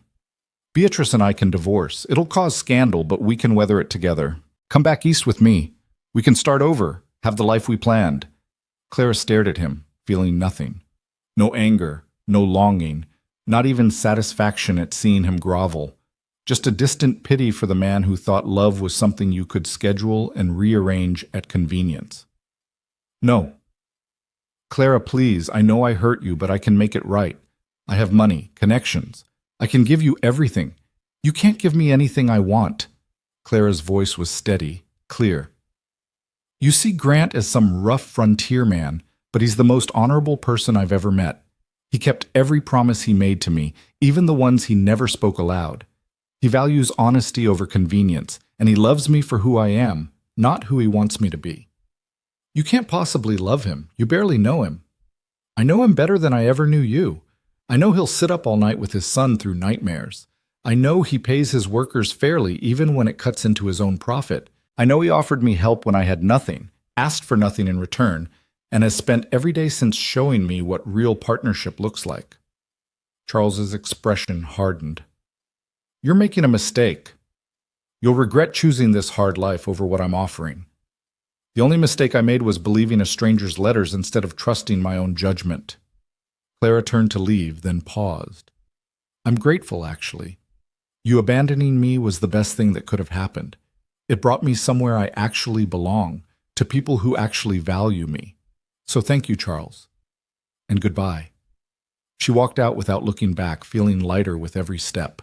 Behind her, she heard Charles call her name, but the sound seemed to come from very far away, echoing from a life that no longer had any hold on her. Grant was waiting outside the mercantile, pacing like a caged animal. He saw her and froze, searching her face. Well? Clara walked straight into his arms. He wanted me to come back, to leave you and return to Philadelphia with him. Grant's arms tightened around her. And I told him no. Told him I found something real here, and I'm not letting it go. She pulled back to look at him. I'm not letting you go. The kiss was deep and claiming, right there on Ridgewater's main street where anyone could see. When they broke apart, Clara saw Martin Jeffers watching from the depot platform, the same man who'd told her about Charles's marriage 3 months ago. He met her eyes and tipped his hat, something like approval in his expression. Clara waved back, then let Grant help her onto her horse. As they rode away from Ridgewater, she looked back once at the platform where her old life had ended. Then she turned forward, toward the ranch and the future and the family waiting for her, and didn't look back again. The wedding day arrived cold and clear, the kind of December morning that turned breath to frost and made the world look carved from crystal. Clara dressed in Martha Keene's cream silk, the dress fitting perfectly despite being made from measurements and guesswork. Mrs. Harrow fussed with the buttons, her fingers gentle despite their usual brusqueness. Sarah would approve, the older woman said quietly. She always said the measure of a person was how they treated those who couldn't help them in return. You've been good to her, boy, good to this family. That's all she'd care about. Clara blinked back tears. I hope you're right. I'm always right. Now stop crying or you'll ruin your face. The ceremony took place at Ruth Holloway's ranch, the house packed with everyone Clara had come to know over the past months. The families she taught, their children squirming in Sunday clothes, the neighboring ranchers who'd watched her arrival with suspicion and had slowly, grudgingly accepted her as one of their own. Jamie stood beside his father, solemn in a new shirt, holding the ring they'd bought in Cheyenne. When Clara appeared in the doorway on Mrs. Harrow's arm, the boy's face split in a grin so wide it seemed to light the room. Grant stood at the front wearing his best suit, cleaned and pressed, his hair still damp from washing. When he saw Clara, his expression did something that made her chest ache, wonder and joy and a love so pure it felt like benediction. The vows were simple, spoken in front of people who valued honesty over poetry. Clara promised to stand beside Grant through hard times and good, to help raise his son with love and wisdom, to build a life that honored both past and future. Grant promised to cherish her, to value her mind as much as her heart, to remember that she'd chosen this life freely and to never take that choice for granted. When Ben Pratt pronounced them married, the room erupted in cheers. Grant kissed Clara carefully, thoroughly, while Jamie bounced on his toes and the assembled crowd hollered their approval. The reception was loud and joyful, full of food and music and dancing that lasted until the children fell asleep in corners and the adults were too exhausted to continue. Clara danced with Grant, with Jamie, with every man who asked and several women who insisted. As the evening wound down, Sarah Johnson approached Clara with something wrapped in cloth. This was in my family, she said shyly, belonged to my grandmother. When you helped my children learn to read, you gave them something nobody can take away. I wanted you to have something permanent, too.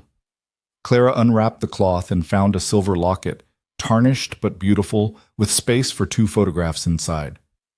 One for each mama, Sarah said softly. So Jamie can carry both.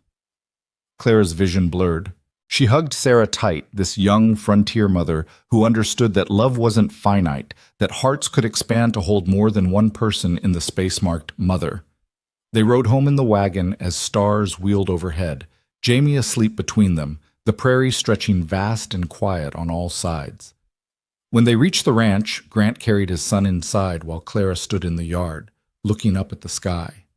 So many stars, more than she'd ever imagined existed, all of them burning steady and constant, witnessing this moment when her new life truly began. "Mrs. Mercer," Grant's voice came from the porch, warm with affection and something deeper. "Coming inside?"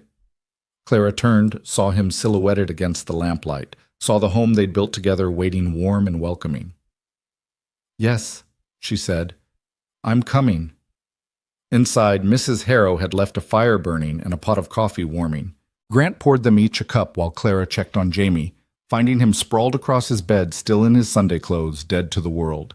She tucked a quilt over him, kissed his forehead, and whispered, "Good night, sweet boy." "Love you, Mama Clara," he mumbled, not quite awake. Clara's heart swelled until it felt too large for her chest. She returned to the kitchen where Grant waited, and he pulled her into his arms. "Happy?" he asked. "Happier than I knew how to be." They stood together in the quiet house, listening to it settle around them. This house that had belonged to Sarah, that now belonged to them, that would someday belong to Jamie and whoever he brought into it. "I never thought I'd feel this way again," Grant said quietly. "After Sarah died, I thought that was it. Thought I'd just exist, go through the motions. And now? Now I'm alive again, because of you." Clara tilted her face up, and Grant kissed her with a tenderness that spoke of patience and passion held carefully in check. When they pulled apart, both of them were breathing hard. "Come to bed," Grant said. "It's been a long day." They climbed the stairs together, past Jamie's room where soft snores drifted into the hallway, past Mrs. Harrow's closed door, to the room that had been Grant's alone and was now theirs. Inside, lamplight cast soft shadows, and Clara saw her trunk, the same trunk that had sat beside her on the Ridgewater platform, now nestled beside Grant's dresser like it belonged there. Because it did. Because she did. Grant pulled her close, and Clara went willingly, thinking about all the paths that had led here. The letters from a stranger that had seemed like fate. The platform where she'd thought her story ended. The wagon ride with a stern rancher and his solemn son that had actually been the beginning of everything. Sometimes the worst moments led to the best destinations. Sometimes getting lost was how you found yourself. And sometimes, just sometimes, the man you weren't looking for turned out to be exactly who you needed. Outside, the wind sang across the prairie, carrying the scent of sage and snow and possibility. The stars burned bright and constant, bearing witness to a woman who traveled 800 miles for the wrong reason and found the right life anyway. Clara had come west to marry a stranger's promise. Instead, she'd married an honest man, become mother to a motherless boy, and built a future from the wreckage of her plans. And as Grant's arms tightened around her and she heard Jamie's soft breathing down the hall and felt the solid weight of home settling around her like a blessing,